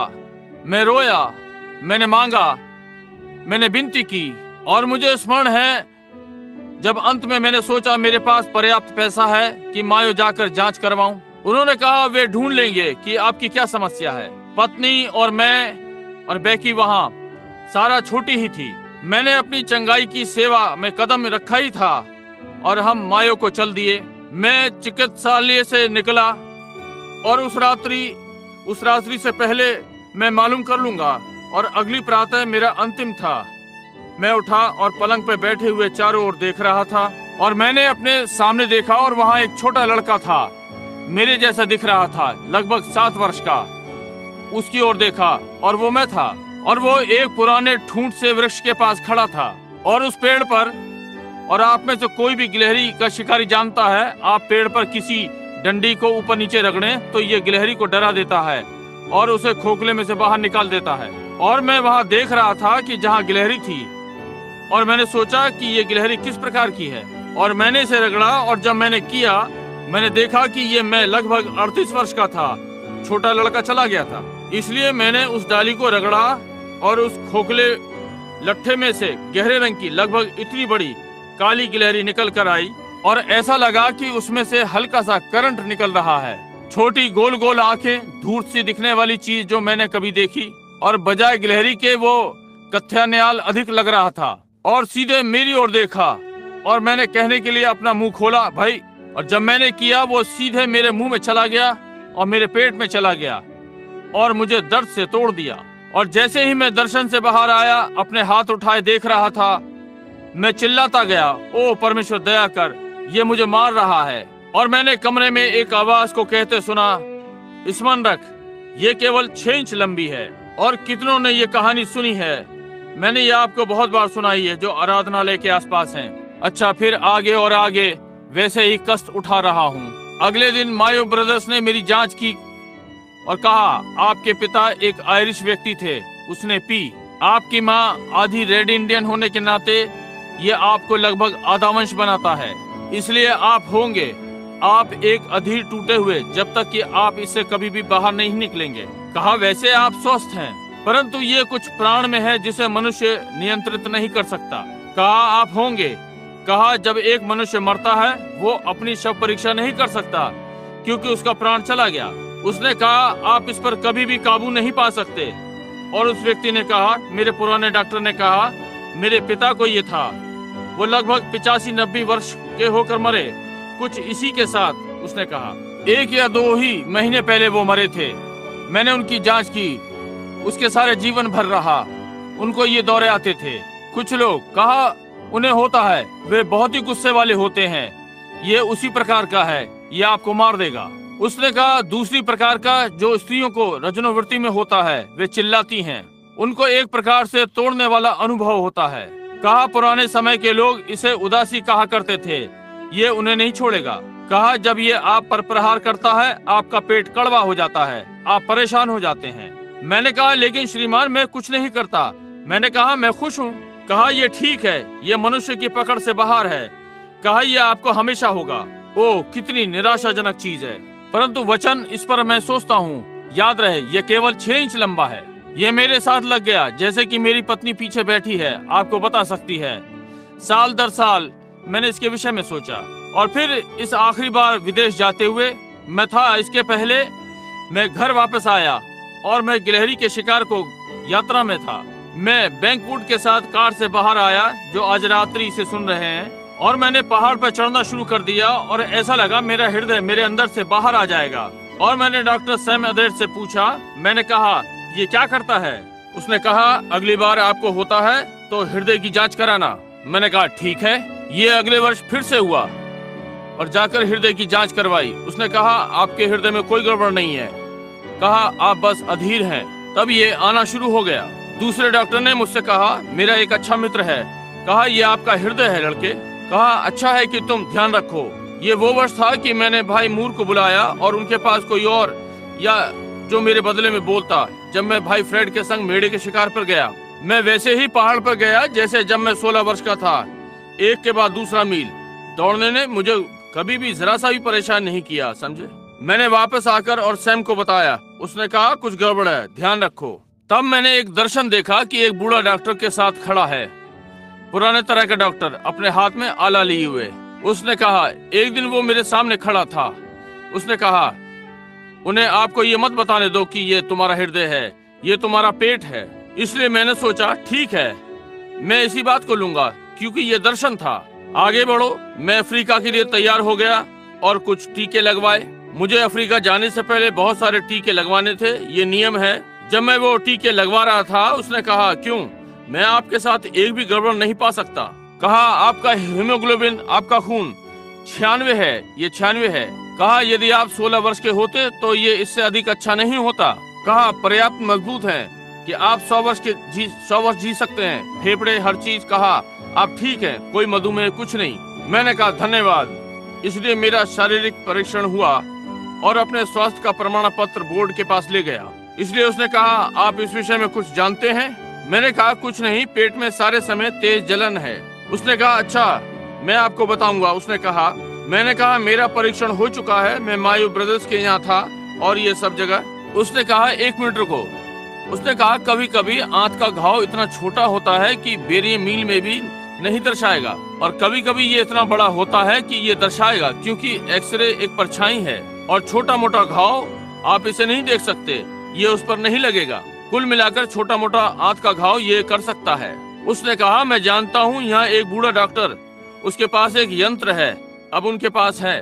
वे आपको थोड़े से सोडियम पेंथेनॉल के साथ सुला सकते हैं, आपके गले में नली डालेंगे और सही में वे आपके पेट में झांकेंगे और देखते हैं कि क्या गड़बड़ है। कहा वो आपके जैसे लोग हैं, वो मसीही हैं। कहा आप क्यों नहीं उनसे मिलते? मैंने उसका नाम लिया, डॉक्टर रेवेनवर्थ। इसलिए जब मैं वापस आया, मैं उस बूढ़े डॉक्टर से मिलने गया और वो एक अच्छा बूढ़ा पूर्व इंडीज से डच था, मिशनरियों के बड़े भाग से, और उसने मेरे विषय में सुना था और मेरी पुस्तक पढ़ी थी। और उसने मुझसे हाथ मिलाया। उसने कहा भाई ब्रैनम, मुझे आपके लिए ये करने में प्रसन्नता होगी। उसने कहा मैं बताता हूँ कि क्या करना है। अगले सप्ते आप यहाँ अस्पताल में आ जाएं, और कहा और निकलने से पहले मुझे फोन करें। और कहा मुझे आपको पेंटोथल का एक टीका देना होगा। और कहा तब जब मैं करता हूँ, कहा यह आपको 5 मिनट के लिए नींद में ले जाएगा। मेरी छोटी लड़की का दांत निकाला गया और भाई नॉर्मन की छोटी लड़की का एक 5 मिनट की निद्रा।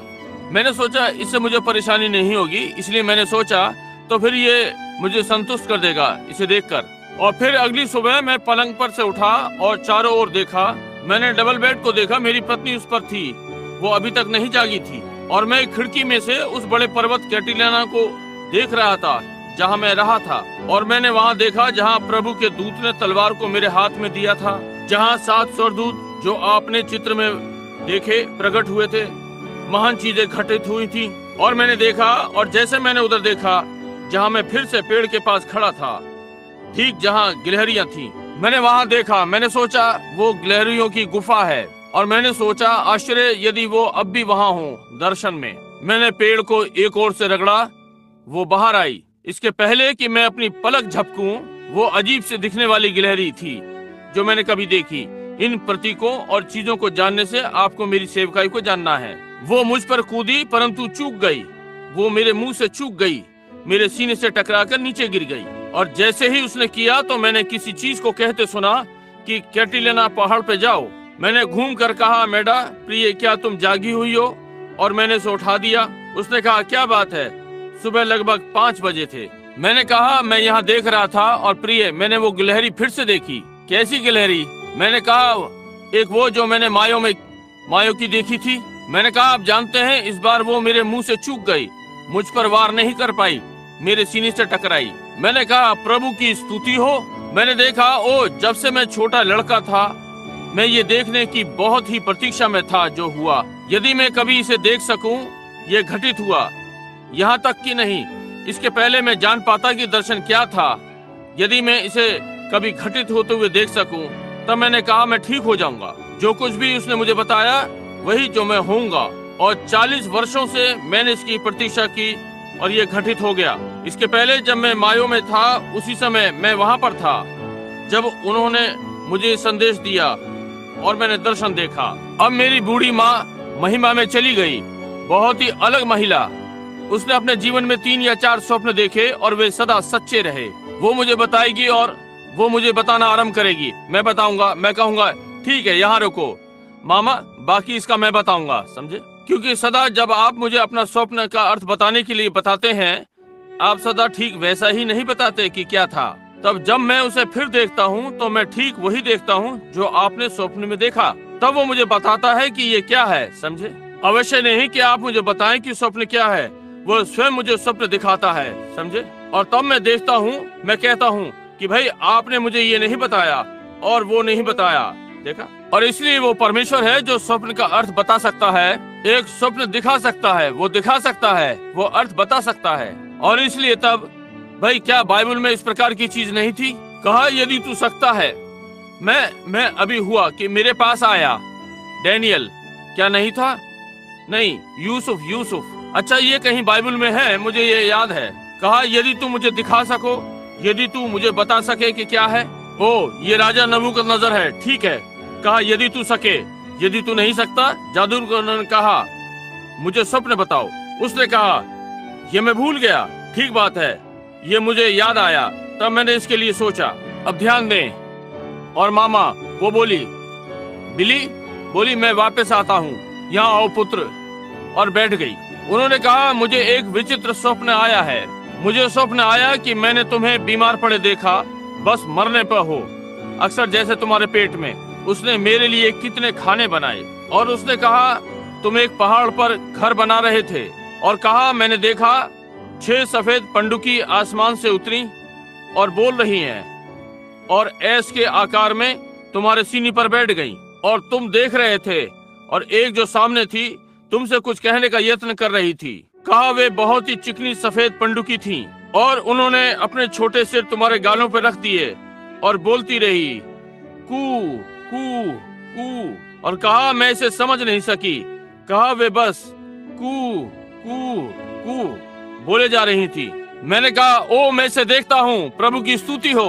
और कहा, उन्होंने उस एस अक्षर को फिर से बनाया और वापस आकाश में चली गईं, और कू कू कू कू बोलती चली गईं, वापस घर जा रही थी। अच्छा, वो छोटा जानवर जो मैंने देखा 6 इंच लंबा था। पंडुकी की कतार जो मामा ने देखी 6 की थी। 6 अधूरा है। मैं जानता हूँ कि किसी दिन मैं उस 7वीं को भी देखूंगा। ये मनुष्य था, दुखी हो रहा था, और ऐसे ही और इस प्रकार वो चला गया। उस प्रातः दर्शन देखने के बाद मैं उठा। मैंने प्रभु की आज्ञा का पालन किया। मैंने अपने छोटे लड़के को लिया, जोसेफ को स्कूल ले गया। वो ट्यूशन में इस समय मुझे सुन रहा है। मैं उसे स्कूल ले गया और मेडा को बताया मैं नहीं जानता कि मैं कब वापस आऊंगा। और मैंने कैटिलिना का मार्ग लिया पहाड़ की तलहटी में और उस स्थान तक गया जहां प्रभु के दूत ने तलवार मेरे हाथ में दी थी। बहुत ही जल्दी और मैंने पहाड़ पर चढ़ना आरंभ कर दिया, बजाय इस मार्ग से चोटी पर जाने के जहाँ की बहुत सारे सांप और बिच्छू। आप जानते हैं एरिज़ोना कैसा है। मैं अपने दाहिने को मुड़ गया। किसी ने कहा अपने दाहिने मुड़ो, और मैं चोटियों के मार्ग पर चला गया और मैं घूम कर गया और मैं उन बड़े बड़े पत्थरों के पास से निकल रहा था जो इस आराधनालय से भी कई गुना बड़े हैं। वहाँ उन ऊंचे स्थानों पर थे जहाँ शायद ही कभी कोई व्यक्ति जा सका हो। और लगभग 11 बजे मैं 3 ओर से घिरे हुए स्थान में जा रहा था। पीछे जहाँ कुछ एक छोटा सा स्थान हिरनों की पगडंडियों के समान मुड़ा। मैंने अपनी कमीज उतार दी थी, मेरी टोपी मेरे हाथ में थी क्योंकि मैं पसीने से तर था। इसलिए मैं उधर मुड़ गया और जैसे ही मैं उस छोटी सी खाड़ी में मुड़ा, मुझे प्रभु की उपस्थिति का अनुभव हुआ। मैंने तुरंत टोपी हटाई और चारों ओर देखा। मैंने सोचा वो यहीं कहीं पर है। मैं जानता हूँ कि वो यहाँ पर है। मैंने सोचा ये क्या है। मैंने कुछ और कदम आगे बढ़ाए। मैंने कहा प्रभु आप यहीं कहीं हैं। और मैंने रास्ते में पड़े हुए देखा और वहाँ वो छोटी गिलहरी पड़ी थी। कहीं छलांग लगाई थी और उसे चूक गई और ये नागफनी पर जा गिरी। उगते हुए कैक्टस, ये सिर, सीने और पेट के बल गिरी और वो मर गई थी। वो छोटी अजीब सी गिलहरी वो मेरे मुंह से चूक गई और उस नागफनी पर जा गिरी। और प्रभु की आवाज ने कहा तुम्हारा शत्रु मर गया। मैं वहाँ खड़ा हुआ और थरथराया और मैंने अपना पैर लिया। अक्सर कौवे खा लिया करते हैं। इसके कुछ ही दिनों बाद मैंने एक सांप मारा और आधे घंटे तक सड़क पर पड़ा रहा। वहाँ से सदा उकाब और कौवे उड़कर जाते हैं और वे कभी भी इसे उठा लेंगे। मैंने कोरल सांप मारा। ये बहुत ही खतरनाक सांप है जो हमारे यहाँ है। मेरे पास ही पड़ा रहा। उसके कुछ ही दिनों के पश्चात मैं वापस आने लगा कि इसे उठाकर दिखाऊं। कौवे ने उसे ले लिया। कौवे निकल रहे थे और वो बहुत समय से वहाँ पड़ा। 2 दिन पहले जब से मैंने दर्शन देखा था। मैं विश्वास करता हूँ ये शनिवार था। मैं वहाँ सोमवार को था, इसलिए ये वहाँ थी, वहाँ मरी पड़ी थी। मैंने उसे पांव से कुचल दिया। मैं वापस गया, बैठ गया, वहाँ बैठ गया और थोड़ी देर रोया और प्रार्थना की। नीचे मीलों दूर ट्यूशन को देख रहा था। उल्टा मुड़ा और वापस आया। वो अब भी वहीं पड़ी थी। जब मैं उस 3 ओर से घिरी हुई जगह में घुसा तो परमेश्वर का आत्मा मुझ पर फिर से आया। मैं घूमता हुआ गया और पहाड़ के नीचे उतरा और जाकर अपनी पत्नी को बताया। मैंने कहा प्रिय, मैं नहीं जानता कैसा, परंतु मैं इस पर विजय पाने जा रहा हूँ। डॉक्टर रेवेंसवर्थ जब उसने मेरी जांच की, उसने कहा ये पूरी रीति से आपके लिए असंभव है कि आप ठीक हो जाएं। उसने मुझे पेंटथॉल की सुई लगाई। इसने मुझे 5 मिनट के लिए असर किया और मैं 10 घंटे सोया। इसलिए ये चीज यहाँ तक कि एस्प्रिन ने मुझे लाभ नहीं पहुँचाया।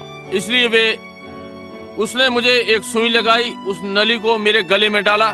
जब मैं आता हूँ तो अगली सुबह मुझे बताया, उसने कहा रेवरेंड, मुझे आपको ये बताते हुए अच्छा नहीं लग रहा है, परंतु कहा आपकी आमाशय की दीवारें इतनी सख्त हैं कि वे सूख गई हैं। मैंने इसे कभी नहीं देखा। उसने गैस्ट्रिटिस नाम का प्रयोग किया और मैं गया और जाकर शब्दकोश में देखा और इसने कहा कुछ ऐसा जो सिकुड़ गया हो, और कहा आप इस पर विजय नहीं पा सकते। उसने कहा यह आपको सदा रहेगा। और मैं एक निराश लड़का होता यदि प्रभु का दर्शन मुझे ना मिलता। और अगले दिन किसी चीज ने कहा वापस पहाड़ पर जाओ, और उस दिन बजाय एक मार्ग पर जाने के मुझे दूसरे मार्ग पर जाने की अगुवाई हुई। और मैं वहाँ खड़ा हुआ देख रहा था और मेरे सामने बैठी थी और वहाँ 7 वो छोटी सफेद पंडुकियां बैठी थी, ठीक मेरी ओर देख रही थी। मैंने अपनी आंखें मलकर कहा निश्चय ही ये दर्शन है, निश्चय ही यही है। मैंने देखा और मैंने कहा छोटी पंडुकी, तुम कहाँ से आई हो? बहुत ही सुंदर सफेद। ये कबूतर नहीं हो सकता। ये उस जंगल में था जो भी था। सर्वशक्तिमान परमेश्वर जिसने यीशु मसीह को मुर्दों में से जिलाया, जिसका मैं दास हूँ और उसका वचन यहाँ मेरे सामने खुला रखा है, जानता है कि मैं सच कह रहा हूँ, झूठ नहीं। वहाँ एक पंडुकी बैठी, वहाँ बैठे हुए मेरी ओर ताक रही थी। मैं चला, मैंने सोचा निश्चय ही ये एक दर्शन है। मैंने अपना सिर घुमाया, मैंने पीछे देखा, वहाँ 3 बैठी थी। वे छोटी सफेद पंख और जितनी सफेद हो सकती हैं, उसके छोटे पीले पैर और छोटी पीली चोंच वहाँ बैठे हुए मुझे देख रही थी। वो सीधे पश्चिम की ओर ताक रही थी। मैं उसके चारों ओर इस प्रकार से गया, मैं बिना बात के उसे नहीं छूंगा। मैं उस पगडंडी पर गया, मुड़कर देखा, वो अब भी बैठी हुई मुझे ताक रही थी। भाई, एक अब्राहम के पुत्र के समान मैं विचार नहीं करता कि डॉक्टर ने मुझे क्या कहा। जो भी है, मैं अच्छा होने जा रहा हूँ। तीसरे दिन मैं वापस गया, मैं ऊपर चढ़ रहा था। आप में से बहुत से उस दर्शन के विषय में जानते हैं। इंडियन चीफ पश्चिम की ओर उस दीवार पर जा रहा था। किसी चीज ने मुझे उस बड़ी चट्टान की ओर आकर्षित किया। दोपहर बाद कहा, उसके ऊपर अपने हाथ सटाकर प्रार्थना करो। स्वर्ग का परमेश्वर जानता है कि ये सत्य है। मैंने अपने हाथ चट्टान पर टिकाए और स्वर्ग की ओर देखा और प्रार्थना करने लगा। और चट्टान के ऊपर से मैंने आवाज को आते सुना, कहा, तुम किस पर झुके हुए हो अपने हृदय के बल। मैं इस प्रकार से उठा, अपने नंगे कंधों के साथ, गर्मी से कमर के ऊपर नंगा था। मैंने पीछे देखा और वहाँ चकमक के पत्थर पर लिखा था, सफेद उकाब। ठीक वैसे जैसे दर्शन ने कहा, अगला संदेश सामने आएगा। मैं बहुत उत्तेजित हो गया था। मैं घर को भागा, कैमरा लिया और अगले दिन आया और उसका चित्र लिया। वो अब भी वही था। चट्टान पर लिखा था, व्हाइट ईगल, यानी सफेद उकाब। पंडुकी उकाब का मार्गदर्शन कर रही है। कैसे भी मैं जानता हूँ, इसके घटने से पहले मैं आपको बताऊंगा। डॉक्टर का कोई संदेह नहीं, अच्छा डॉक्टर है। मैं सोचता हूँ वो अच्छा मनुष्य है, परंतु मैं जानता हूँ कि मैं उस पर विजय पाने वाला हूँ। ये हो गया, ये समाप्त हो गया और मैं चंगा होने जा रहा हूँ। कुछ क्षणों पहले जैसे अर्नी ने गाया, मैं वैसे ही सोच रहा था। सफेद पंडुकी के पंखों पर उसकी लय कैसी है। अर्नी, मेरे लिए शुरू करो। पंखों पर हिमश्वेत पंडुकी, इसे मेरे साथ गाएं। परमेश्वर ने अपना शुद्ध मीठा प्रेम नीचे भेजा। ऊपर से एक चिन्ह था पंडुकी के पंखों पर। मैं समझता हूँ अर्नी ने इसके 2 पद और बनाए हैं। मैं आपको 3 पद बनाने जा रहा हूँ। नूह भटक गया उस बाढ़ पर बहुत दिनों तक। उसने भूमि की खोज की बहुत तरीकों से। उसे कुछ परेशानी थी, परंतु ऊपर से नहीं, क्योंकि परमेश्वर ने उसे एक चिन्ह दिया पंडुकी के पंखों पर। पंडुकी के हिमश्वेत पंखों पर परमेश्वर ने अपना शुद्ध और मीठा प्रेम नीचे भेजा। ऊपर से एक चिन्ह था पंडुकी के पंखों पर। यीशु हमारा बचाने वाला एक दिन पृथ्वी पर आया। वो चरनी में जन्मा, भूसे की चरनी में। यद्यपि यहाँ तिरस्कृत किया गया, परंतु ऊपर से नहीं, क्योंकि परमेश्वर ने उसका चिन्ह हमें दिया पंडुकी के पंखों पर। सफेद पंडुकी के पंखों पर परमेश्वर ने अपना शुद्ध मीठा प्रेम नीचे भेजा और एक चिन्ह ऊपर से पंडुकी के पंखों पर। यद्यपि मैंने दुख उठाया है, बहुत से तरीकों से मैं चंगाई के लिए रोया, दिन और रात दोनों, परंतु विश्वास को नहीं भूला था।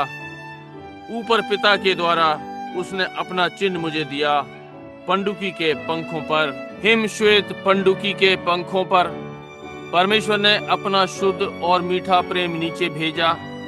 ओ एक चिन्ह ऊपर से पंडुकी के पंखों पर। हिमश्वेत पंडुकी के पंखों पर परमेश्वर ने अपना शुद्ध और मीठा प्रेम नीचे भेजा। एक चिन्ह ऊपर से पंडुकी के पंखों पर। प्रिय परमेश्वर, मैं आपको इन चीजों के लिए धन्यवाद देता हूँ पिता।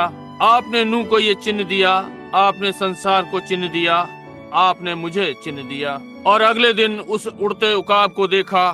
ओ परमेश्वर, वहां से अब एक संदेश आ रहा है और मैं प्रार्थना करता हूँ परमेश्वर कि पंडुकी को अगुवाई करने दें, प्रभु से ग्रहण करें, मेरी उस विश्वास की अगुवाई करें जो मेरे पास इससे पहले कभी नहीं था। परमेश्वर, मैं जानता हूँ कि यह ठीक होने जा रहा है, इसलिए मैं इसके लिए आपका धन्यवाद करता हूँ पिता। और आज रात्रि अपना संदेश फिर से भेजें प्रभु, वचन का पंडुकी के पंख पर। प्रिय स्वर्गीय पिता, इसे प्रदान करें और आज रात्रि प्रत्येक जो इस मंच पर से होकर जाए और बाहर वहाँ जो समस्त राष्ट्र में सभाएं हैं, होने पाए आपका महान विश्वास कि पंडुकी उनके हृदयों में उतरे और उन्हें विश्वास दे। प्रभु उनकी चंगाई के लिए याद रखे, परमेश्वर किसी का पक्षपात नहीं करता। वो नूह को संदेश भेज सकता था, यूहन्ना बपतिस्मा देने वाले को संदेश भेज सकता था, मुझे भी भेज सकता है, इसे दूसरों को भेज सकता है। मैंने प्रार्थना की कि पंडुकी हर हृदय में अभी उड़ेगी। प्रभु अपनी छोटी सुंदर चोंच और फुसफुसाहट कि उसके कोड़ों के द्वारा मेरे घावों और कोड़ों से तुम चंगे हुए। परमेश्वर हमारे अपराध मिटा दिए जाएंगे, हमारे पाप हमें क्षमा कर दिए जाएंगे और हमारी बीमारियां चंगी हो जाएंगी। ये आपके हाथों में है पिता, यीशु मसीह के नाम में, आमीन। अपने झुके हुए सिरों के साथ एक और मिनट, कितने यहाँ ये कहना चाहेंगे यदि आप सकते हैं और ये कहना चाहते हैं, भाई ब्रैनम मैं अपने सारे जीवन गलत रहा, मैंने परमेश्वर की सेवा करनी चाहिए, परंतु आज रात्रि मैं समर्पण के लिए तैयार हूँ। परमेश्वर से प्रार्थना करता हूँ कि पंडुकी आज रात्रि मेरे हृदय में उड़कर आएगी। मैं उसके पंखों की फड़फड़ाहट को अनुभव कर सकता हूँ जैसे वो भीतर आती है। अपने हाथ उठाएं, क्या आप उठाएंगे? या आज दिखने वाली भक्त मंडली और सारे भवन में, वहाँ बाहर भक्त मंडली राष्ट्र में है, वहाँ भाई हंट, भाई कोलमैन, बाहर भाई लियो और वे नीचे ट्यूसान में है, ब्रनम आराधनालय में पश्चिमी किनारे में, जहाँ कहीं हो अपने हाथ उठाएं। मैं चाहता हूँ कि पंडुकी आज रात्रि उड़कर मेरे हृदय में आए। परमेश्वर का मधुर प्रेम मेरे पास हिम श्वेत पंडुकी के पंखों पर आए। पवित्र आत्मा प्रभु आज रात्रि मेरे हृदय में ले आए और मेरे हृदय में वो विश्वास दे जिसकी मुझे आवश्यकता है। यीशु मसीह के नाम में मैं प्रार्थना करता हूँ, परमेश्वर हमारे पापों को क्षमा कर दें। घायल पंडुकी संदेश को वापस लाई है। ओ परमेश्वर, ये समाप्त हो गया। हम ये विश्वास करते हैं, हमें इसका विश्वास करने के लिए विश्वास दें। हम ये यीशु के नाम में मांगते हैं, आमीन। हिम श्वेत सफेद पंडुकी के पंखों पर परमेश्वर ने अपना शुद्ध मीठा प्रेम नीचे भेजा। ये एक ऊपर का चिन्ह था पंडुकी के पंखों पर।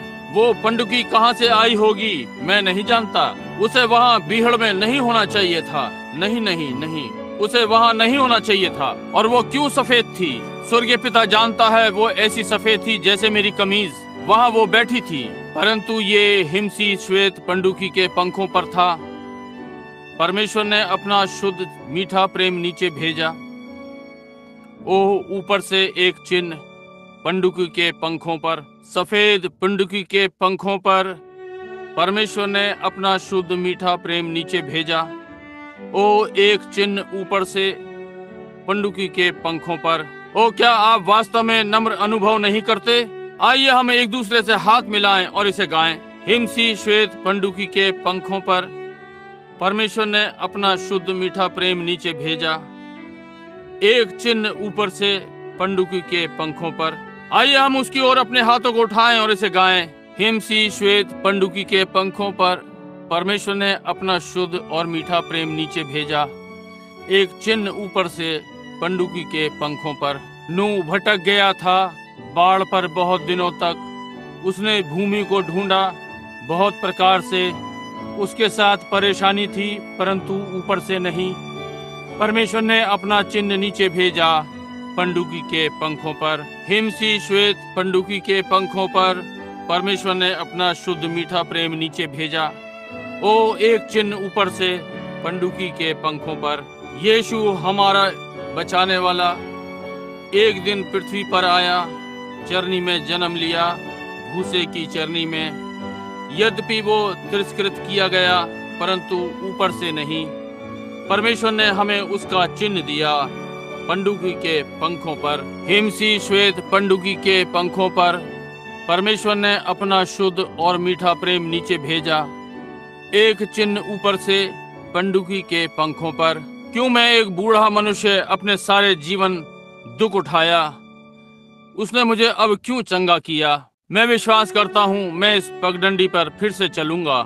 मुझे संदेश लाना है और आज रात्रि मैं अपने पिता से कहता हूँ, जैसे उस दिन जूनियर ने स्वप्न देखा, इस पंडुकी के पंखों का इन खिड़कियों पर घूम रही है। प्रभु आपका दास सेवा के लिए उपस्थित है, आमीन। मैं तैयार हूँ। हिमसी श्वेत पंडुकी के पंखों पर परमेश्वर ने अपना शुद्ध मीठा प्रेम नीचे भेजा, एक चिन्ह ऊपर से पंडुकी के पंखों पर। आइए विश्वास करें कि वो भक्त मंडली पर मंडरा रहा है, हिमसी श्वेत पंडुकी के पंखों पर। प्रभु, हम प्रतीक्षा कर रहे हैं। परमेश्वर ने अपना शुद्ध और मीठा प्रेम नीचे भेजा, एक चिन्ह ऊपर से पंडुकी के पंखों पर। आप जिनके पास प्रार्थना पत्र हैं, यहाँ इस गलियारे में यहाँ सामने आए, खड़े हों, यहाँ गलियारे में आगे आए। इस ओर से हिमसी श्वेत पंडुकी के पंखों पर परमेश्वर ने अपना शुद्ध मीठा प्रेम भेजा, एक चिन्ह ऊपर से पंडुकी के पंखों पर। वे जो प्रार्थना पत्र के साथ हैं, इस पंक्ति में अपने बाईं ओर बाहर आ जाएं। हिमसी श्वेत पंडुकी के पंखों पर परमेश्वर ने अपना शुद्ध और मीठा प्रेम नीचे भेजा, एक चिन्ह ऊपर से भेजा पंडुकी के पंखों पर। ओ हिमसी श्वेत पंडुकी के पंखों पर परमेश्वर ने अपना शुद्ध और मीठा प्रेम भेजा, एक चिन्ह ऊपर से पंडुकी के पंखों पर। वो बीहड़ में पंडुकी कहाँ से आई? मैं कहूँगा, परमेश्वर ने देखा अब्राहम को एक मेढ़ा, उसकी चिन्ह की आवश्यकता है। वो यहोवा येरे है, प्रभु अपने लिए एक बलिदान दे सकता है। इस पर विचार करने को वही परमेश्वर उसी प्रेरणा के द्वारा, उसी प्रकार के लोगों के द्वारा पंडुकी को भेजा। अब वो अब भी परमेश्वर है। यहोवा येरे कुछ भी का प्रबंध कर सकता है जिसकी उसे आवश्यकता हो। क्या आप नहीं करेंगे? जबकि आप प्रार्थना पंक्ति में होकर आ रहे हैं, परमेश्वर से मांगे कि आपके लिए पंडुकी के पंख पर दे। पंडुकी पवित्र आत्मा का आत्मा आपके हृदयों में विश्वास दे, कि विश्वास करें कि आप चंगे होने जा रहे हैं। मैं कोशिश कर रहा हूं कि उन सबको जो पैरों पर खड़े हैं लूं, आप समझे। अब मैं पूछ रहा हूं भाई ब्राउन का अपना स्थान। भाई जैक, क्या कहा? ठीक है, अच्छा है। ये भाग यहाँ पहले इधर से आएगा, ये पंक्तिबद्ध है। वो भाग जो वहाँ पीछे है, ठीक इनके पीछे लग जाए। ये पीछे कतार में हैं और आप पीछे यहाँ घूमते हुए प्रार्थना के लिए आए। अब मैं निश्चित हूँ कि ये पंक्ति अधिक तेज नहीं आ रही है। हम थोड़ा समय लेने जा रहे हैं ताकि हम वास्तव में एक दूसरे के लिए प्रार्थना कर सकें, जहाँ तक हो सकता है। अब मैं अपना संदेश छोटा करता हूँ थोड़ा सा, और आप सबने पकड़ लिया ताकि मैं इस प्रार्थना पंक्ति को ले सकूं। ये उन दिनों के सम्मान में यादगार पंक्ति है जब भाई जैक मूर, भाई यंग ब्राउन, आपकी पत्नियां आपको जाने दें और आप यहाँ आए और हम कैलिफोर्निया में गए और सारे एरिज़ोना में, सारे रेगिस्तान से होते हुए और बीमारों के लिए प्रार्थना की। आप जानते हैं क्या, आज लोग जीवित जो फिर भी मर रहे हैं और अब भी जीवित हैं उस जतन के कारण। ये क्या करता है? ये हर कलीसिया में दिव्य चंगाई को उभारता है, जो भी राष्ट्र में है, यहाँ तक कि प्रेस्बिटेरियन और आदि में भी। इसने उनका मुंह बंद कर दिया, क्योंकि ये परमेश्वर ने किसी को अभिषेक के लिए लिया कि गोलियत को मारे, ये दर्शाने के लिए कि ये किया जा सकता है। तब बाकियों ने हिम्मत की, ये ठीक बात है, और बढ़ता गया। ये फिर से किया जा सकता है क्योंकि वो अब भी अपना प्रेम पंडुकी के पंखों पर भेजता है। मसीहो, मैं चाहता हूँ कि आप सुने। यदि मैं यहाँ खड़े होकर अलौकिक बातों का उल्लेख करने लगूं, जिन चीजों को मैंने घटित होते हुए देखा पिछले 3 वर्षों में ही, तो मैं यहाँ अगले शनिवार तक रहूंगा आपको बताते बताते।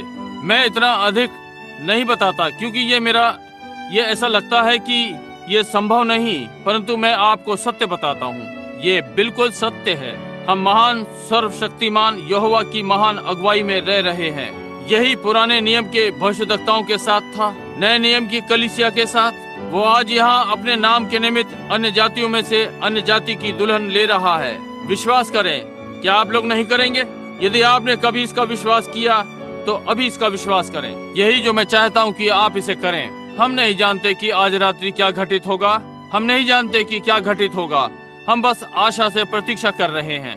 कृपा करके प्रभु यीशु के नाम में मैं उसके दास के समान निवेदन कर रहा हूँ। मैं जानता हूँ जब आप भक्त मंडली के साथ व्यवहार कर रहे हैं, आप सब कुछ मिला जुला कर देते हैं, परंतु यदि आप मुझ पर उसके दास के समान विश्वास करें, यदि जरा भी संदेह है, ये पाप है। संदेह, अविश्वास। यदि आपके हृदय में ये तिनका भर भी है तो पिता से कहें कि इसे अभी निकाल दें। समझे प्रभु? और जब आप सच्चे विश्वास के साथ आते हैं, अब मेरे हाथों का कोई अर्थ नहीं है जब तक पहले ये आप पर प्रभाव ना डाले। तब जब ये आता है, ये उसको बुझा देगा। आप चंगे हो जाएंगे। ये ठीक बात है। आप जाएंगे कि आप ठीक हो जाएंगे। देखिए, आप इसका विश्वास करेंगे। अब मैं आप में से हर एक के लिए प्रार्थना करने जा रहा हूँ। और अब जब आप ये करते हैं तो आप एक दूसरे पर भी अपना हाथ रख लें। इसलिए हम और आप उस व्यक्ति के लिए प्रार्थना करेंगे जिस पर आपने अपना हाथ रखा है। तब मैं आपको पंक्ति में होकर लाने जा रहा हूँ। अपना हाथ जो आपके साथ पंक्ति में है उस पर रखें। प्रिय परमेश्वर, मैं इन बातों को कहने का कोई और दूसरा तरीका नहीं जानता प्रभु। मैं केवल इतना बताना जानता हूँ कि जो मैं जानता हूँ वो सत्य है। और आज रात्रि आप मेरे गवाह हैं कि मैं सत्य बता रहा हूँ प्रभु। मेरा विश्वास और मेरी अपनी चंगाई भविष्य में, मैं नहीं जानता कब, मैं नहीं जानता कैसे, मैं इसे नहीं समझता, परंतु मैं इसका विश्वास करता हूँ प्रभु कि मैंने ऊपर से चिन्ह पाया है। वो 7वीं पंडुकी अंत में यहाँ पर है। 7वां इंच जल्द ही उस जानवर पर समाप्त हो गया। ये समाप्त हो गया। परमेश्वर, मैं आपके लोगों की सेवा करना चाहता हूँ। इसलिए मैं प्रार्थना करता हूँ परमेश्वर, आज रात्रि आप हमें ऐसा अभिषेक करें, हम में जो अपने हाथों को रखे हैं होने पाए वे ठीक हो जाएं।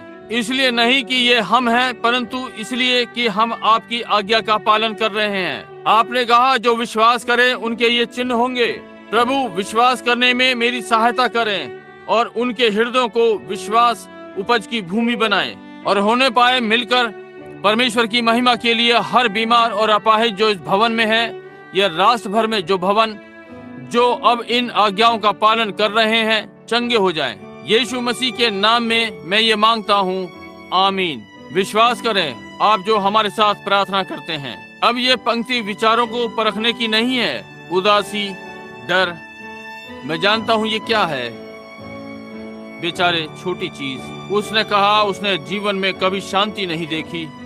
वही चीज जो मैं सो नहीं सकता, अधीरता, तनाव। प्रिय परमेश्वर, मेरे अभिलेख में लिख दे प्रभु कि मैंने सत्य बता दिया। मैं इस छोटी महिला के लिए कैसा अनुभव करता हूँ। परमेश्वर, मैं प्रार्थना करता हूँ कि आज रात्रि आप उसके पास विश्वास की प्रवृत्ति ऊपर से भेजेंगे, ये जानते हुए कि आप अपने वचन के लिए बाध्य हैं और आप हर वचन को पूरा करते हैं। होने पाए स्वर्ग का परमेश्वर इस भय को मेरी बहन से ले ले और उस पर हाथ रखने के द्वारा मैं आपकी आज्ञा का पालन करता हूँ और इसे दोषी ठहराता हूँ। यीशु मसीह के नाम में ये इससे बाहर आ जाए, आमीन। अब देखिए बहन, अब आप मेरा विश्वास करती हैं। यदि आप सीधी इधर से आरंभ कर सकते हैं, क्रूस के साथ से, इस रात्रि से जो आपके पास है उसका इनकार करें। देखिए, ये कहते रहिए अब ये मेरे पास नहीं है, तब ये आपको छोड़ जाएगा। बहन पामर, हमारी बहन पामर, उनका पति मेरा प्रिय मित्र है, जॉर्जिया या एलाबामा से, जॉर्जिया। और वो आराधनालय को आ रही थी। जब मैं आराधनालय में प्रचार कर रहा था, वे गाड़ी चला रहे थे एक सभा को सुनने के लिए 1500 मील। भाई पामर ने अपनी कार से नियंत्रण खो दिया, या लड़के ने, जब वे कोने पर से मुड़ रहे थे और वे रगड़ गए। बहन पर इसका असर पड़ा। आइए हम प्रार्थना करें। प्रिय परमेश्वर, अपने इस दास को छुड़ा ले। उसकी बेचारी पत्नी ईमानदार, सच्ची, मसीह में छोटी दासी। परमेश्वर, मैं प्रार्थना करता हूँ जैसे मैं अपने भाई जैक मूर के जो यहाँ हैं उन पर हाथ रखकर प्रार्थना करता हूँ कि आप उन्हें चंगा करेंगे और स्वस्थ कर देंगे, यीशु के नाम में, आमीन। सीधे पैर में, और आप उसके लिए खड़े हैं। उसका छोटा लड़का अपाहिज है, उसके पेट और कमर में चोट लगी है। आइए प्रार्थना करें। प्रिय परमेश्वर, वो हिमश्वेत पंडुकी अब उसके हृदय की गहराई में बैठ जाए। हमारे अपराधों के लिए घायल हुआ, हमारे पापों के लिए कुचला गया, उसके कोड़े खाने से हम चंगे हुए। मैं अपने भाई के लिए ऐसा होने के लिए मांगता हूँ और उसके छोटे लड़के के लिए, यीशु मसीह के नाम में, आमीन। बहुत ही तेज सिर दर्द और पैर की मोच जो उसे परेशान कर रही है जबकि वो कार्य कर रहा है। प्रिय परमेश्वर, अपनी चंगाई की आशीष इस युवक व्यक्ति को प्रदान करें। जैसा कि हम परमेश्वर के दास अपने हाथ उस पर रखते हैं, यीशु मसीह के नाम में आमीन। उन्हें महिला वाली परेशानी है, स्त्री वाली, और वो पवित्र आत्मा का बपतिस्मा भी चाहती हैं। प्रिय परमेश्वर, जैसा कि मैं विश्वास की प्रार्थना इस छोटी महिला के लिए आपको चढ़ाता हूँ, होने पाए स्त्री वाली परेशानी चली जाए, होने पाए पवित्र आत्मा का बपतिस्मा पंडुकी के पंखों पर आए, यीशु मसीह के नाम में आमीन। बहन, परमेश्वर आपको आशीष दे। उसकी आंखों पर बड़ा हुआ मांस है और उसकी प्रिय साथी। प्रिय परमेश्वर, आप इस मनुष्य के हृदयों को जानते हैं। मैं आपसे प्रार्थना करता हूँ पिता, यीशु के नाम में, कि आप इस निवेदन को प्रदान करेंगे जो इस भाई ने मांगा है, और हमारी आज्ञाकारिता आपके वचन के लिए उस पर हाथ रखने की, यीशु मसीह के नाम में आमीन। भाई, परमेश्वर आपको आशीष दे। उसके बाईं ओर एक फोड़ा है और उसकी आवाज भी खराब है। प्रिय यीशु, मैं प्रार्थना करता हूँ कि आप इस बहन को चंगा कर देंगे। अपने हाथों को इस पर यीशु मसीह के नाम से रखता हूँ कि वो चंगी हो जाएगी, आमीन। मेरी बहन, परमेश्वर आपको आशीष दे।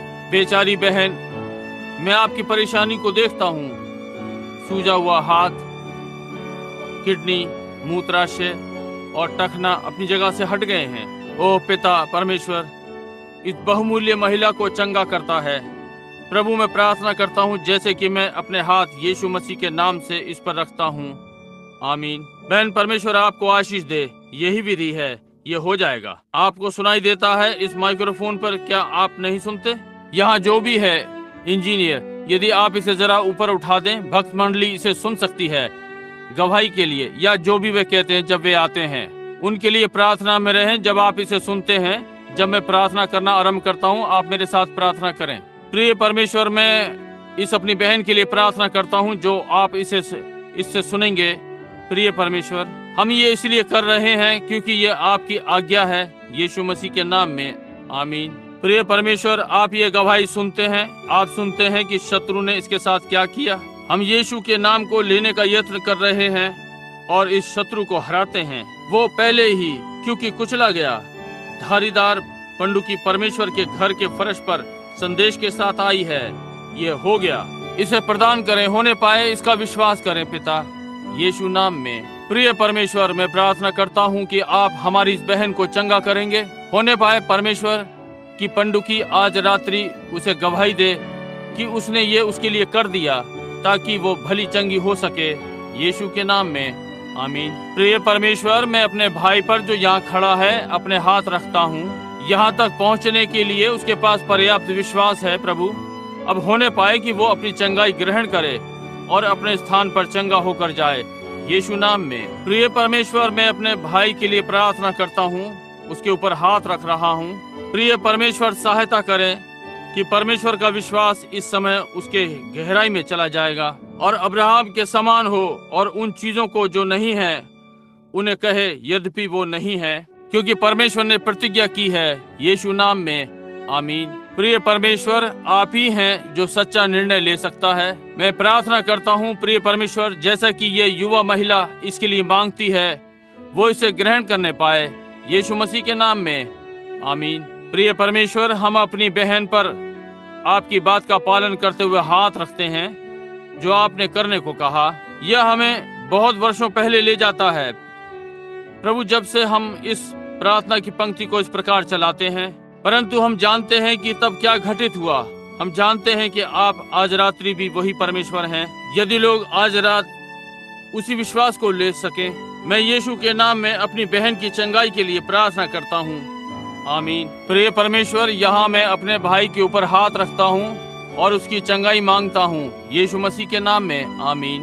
पिता, आज रात्रि मैं इस बहन को आपके सामने लाता हूँ और इस गवाही के लिए मैं अपने हाथ उस पर रखता हूँ कि मैं आपकी सामर्थ की गवाही के लिए खड़ा हूँ, आपके दर्शनों की गवाही के समान खड़ा हूँ, आपका वचन, और मैं गवाह हूँ कि आप परमेश्वर हैं और आपकी आज्ञाकारिता मैं अपने हाथ इस पर रखता हूँ, अपने परमेश्वर के वचन की और उसकी चंगाई मांगता हूँ, आमीन। प्रिय परमेश्वर, मैं अपने भाई पर हाथों को उसी प्रकार रखता हूँ, आपकी सामर्थ की गवाही के समान। मैं इसके लिए चंगाई मांगता हूँ, यीशु मसीह के नाम में आमीन। क्या उसने कहा वो चंगा करने हारा? कहा कि ये मनुष्य कहीं ऊपर से है, अरकानसास से, उस प्रातः चंगे हो गए। एक अंधा मोची, आप कहानी जानते हैं, ये रेडियो पर था। और मैंने सोचा मैंने एक ढोंगी वाला काम किया। मैंने कहा आप विश्वास नहीं करते कि ये सत्य है? वो बोली जी हाँ मैं करती हूँ। और मैंने कहा क्या आप इस दिन में विश्वास करती हैं जब परमेश्वर कुछ इस प्रकार का कार्य करेगा? जब उसने कहा श्रीमान मैंने धार्मिक कार्यक्रमों को सुना है। उसने कहा मैं मसीही हूँ। उसने कहा मैंने कार्यक्रम सुने हैं, मैंने सुना है कि वो मनुष्य इस सुबह चंगा हुआ है, वो अंधा मोची। उन्होंने उसे कलीसिया से बाहर निकाल दिया। वो बहुत शोर कर रहा था एक से दूसरी कलीसिया में, अपनी टोपी को छड़ी के ऊपर के सिरे पर रखकर घुमाता रहा, ऊपर नीचे कलीसियाओं में भाग रहा था। हर कोई नगर में शोर कर रहा था, मैं चंगा हो गया, मैं चंगा हो गया। एक अंधा मोची। मैंने कहा क्या आप इसका विश्वास करती हैं? और वो वहाँ थोड़ी देर खड़ी हुई। रिमझिम वर्षा हो रही थी। उसने कहा श्रीमान यदि आप मुझे वहाँ ले चलें जहाँ वो है, तब मैं अपने पिता को ढूंढ लूंगी। तब मैंने इस प्रकार से महसूस किया। तब मैंने कहा हो सकता है कि मैं वही हूँ जिसे आप ढूंढ रही हो। उसने कहा, उसने मुझे कोट की किनारी से पकड़ लिया। बोली क्या आप चंगा करने वाले हैं? मैंने कहा नहीं बहन, परंतु मैं भाई ब्रनहम हूँ। उसने कहा मुझ पर दया करें। मैंने उस बेचारी बूढ़ी अंधी फैनी क्रॉसबाई के विषय में सोचा। जबकि तू दूसरों को बुलाता है तो मुझे ना छोड़ जाना। देखिए उसने एक को चंगा किया, वो इसे भी चंगा कर सकता है। मैंने अपने हाथ उसकी आंखों पर रखे। मैंने कहा प्रिय यीशु। एक दिन एक पुरानी कठोर क्रूस सड़क पर ऊपर खाबड़ झटके खाती आ रही थी। कंधों पर से नीचे की ओर बहता लहू। वो निर्बल देह जिसने इसे उठा रखा था बोझ से दब गई। एक अश्वेत मनुष्य शमौन नाम कुरेनी का, उसने आकर क्रूस उठाया। उसे उठाए रखने में उसकी सहायता की। मुझे निश्चित है कि आपको ये याद है पिता, और उसका एक बालक यहाँ अंधकार में लड़खड़ा रहा है। मुझे निश्चय है कि आप समझ रहे हैं। उसने कहा परमेश्वर की महिमा हो, मैं देख सकती हूँ। मैंने कहा क्या आप देख सकती हैं? उसने कहा जी हाँ श्रीमान। मैंने कहा उन बत्तियों को गिनो, और उसने उन्हें गिना। मैंने कहा मैंने किस रंग का सूट पहन रखा है? आपने सिलेटी रंग का सूट पीली टाई के साथ। यही है। वो देख सकती थी। ओह, परमेश्वर मानवता का सम्मान करता है। ओह, वो स्वयं अपने में जो बनाएगा और दिव्य प्रेम में अनगिनत जय घटित होने देता है। प्रिय परमेश्वर दया करें और मेरी बहन को चंगाई दें, यीशु मसीह के नाम में, आमीन। प्रिय परमेश्वर जैसा कि मैं इस निर्बल झुर्री वाले हाथ को लेता हूँ, केवल आप जानते हैं कि क्या घटित हुआ। प्रिय परमेश्वर मैं प्रार्थना करता हूँ कि वही हाथ आज रात्रि मेरे पास हैं, क्षमा उनके उस दिन के उन्हीं हाथों के समान आलिंगन करेंगे। प्रभु अपने दास को शांति से विदा कर, क्योंकि अब मैं तेरे उद्धार को देखता हूँ। होने पाए ये इस पर आए प्रभु, आपका उद्धार, और इसे यीशु नाम में स्वस्थ कर दें, आमीन। मुकदमे में अविश्वासी यीशु मसीह पर दोषारोपण करता है। आपको याद है एक मुकदमा, कैसे वो उनके पास वकील आदि सब थे, और कौन किसके लिए खड़ा हुआ। और हमारे सामने वकील था शैतान जो विवाद करने जा रहा था। अब मुकदमा सामने लाया गया और उसने कहा श्री डाउटर यानी कि शक्की, वो आया और उसने कहा मैंने एक प्रचारक को कहते सुना बीमारों पर तेल लगाओ। बाइबल ये कहती है मुझ पर तेल लगाया गया था, चंगा नहीं हुआ था। दूसरे वाले ने कहा बीमारों पर हाथ रखो, वे चंगे हो जाएंगे। वो अभियोग लगाने का यत्न कर रहा था, परंतु जब गवाह सामने आए, यहाँ ये था, परमेश्वर ने उन्हें बताया, कहा तुम रहे होगे। उसने कहा ये 6 महीने हो गए जब उसने मुझ पर हाथ रखा था, और आपका वचन कहता है कि बीमारों पर हाथ रखो और वे चंगे हो जाएंगे। और मुझ पर आपके एक अभिषेक दासों के द्वारा हाथ रखे गए और मैं अभी तक ठीक नहीं हुआ। इसलिए आप झूठे नाटकबाज हैं, क्योंकि आपके वचन का वो अर्थ नहीं जो ये कहता है। इसलिए जब गवाही आती है तो ये सच्ची थी कि उसका वचन सत्य है। उसने कभी नहीं कहा कब वो इसे करेगा। उसने कहा जो विश्वास करते हैं उनके ये चिन्ह होंगे, यदि वे बीमारों पर हाथ रखेंगे वे चंगे हो जाएंगे। देखिए यही है जो उसने कहा, वे चंगे हो जाएंगे। इसलिए चाहे ये तीखा आश्चर्य कर्म हो, एकदम हो गया इस प्रकार से, या चाहे ये परमेश्वर की आज्ञा पालन, ये उस पर निर्भर करता है, उस व्यक्ति में, समझे। परंतु यदि व्यक्ति इसका विश्वास करे, मैं चिंता नहीं करता ये कितना समय लेता है, उसने अब्राहम से कहा कि तुझे सारा से एक बालक होने जा रहा है, और बालक 25 वर्षों तक नहीं आया। उसने नूह को बताया कि वर्षा होने जा रही है। नूह के समय बाढ़ आई। नाव बाढ़ के लिए बनाई गई, बाढ़ आने के बहुत वर्षों पहले, परंतु नूह जान गया था कि वर्षा आने वाली है। बाइबल ने कहा विश्वास की प्रार्थना बीमार को बचा लेगी और परमेश्वर उन्हें उठा के खड़ा करेगा। कब? उसने ये नहीं कहा। परमेश्वर न्यायी है, वो सच्चा है। बस पढ़ें कि उसका वचन क्या कहता है। यही जो आज रात्रि मैंने किया है, बीमार पर हाथों को रखा है। अब मैं विश्वास करता हूँ कि उनमें से प्रत्येक चंगा होने जा रहा है। मैं विश्वास करता हूँ कि हर एक। क्या आप भी यही विश्वास करते हैं? अब इन दुखी लोगों के लिए विश्वास करें। वहाँ एक छोटी महिला है, लगता है कि मुझे जानना चाहिए। मैंने उसके लिए बीती रात्रि प्रार्थना की थी। वहाँ उस प्रार्थना पंक्ति में उसका क्या नाम है? चैम्बलेस। यदि वो छोटी महिला जीवित रहेगी, वो ठीक सामान्य जीवित रहे, पीड़ित ना होगी, तो निश्चय ही वो एक सुंदर स्त्री बने। वो वहाँ बैठी है, हाथ हिला रही है। सुंदर अच्छी आत्मा उस लड़की में, और वो वहाँ बैठी इस प्रकार से झटके ले रही थी। ओह, कैसे इसने मेरे हृदय को तोड़ा। कैसे मैंने इच्छा की, बस कैसे मैं करूँगा।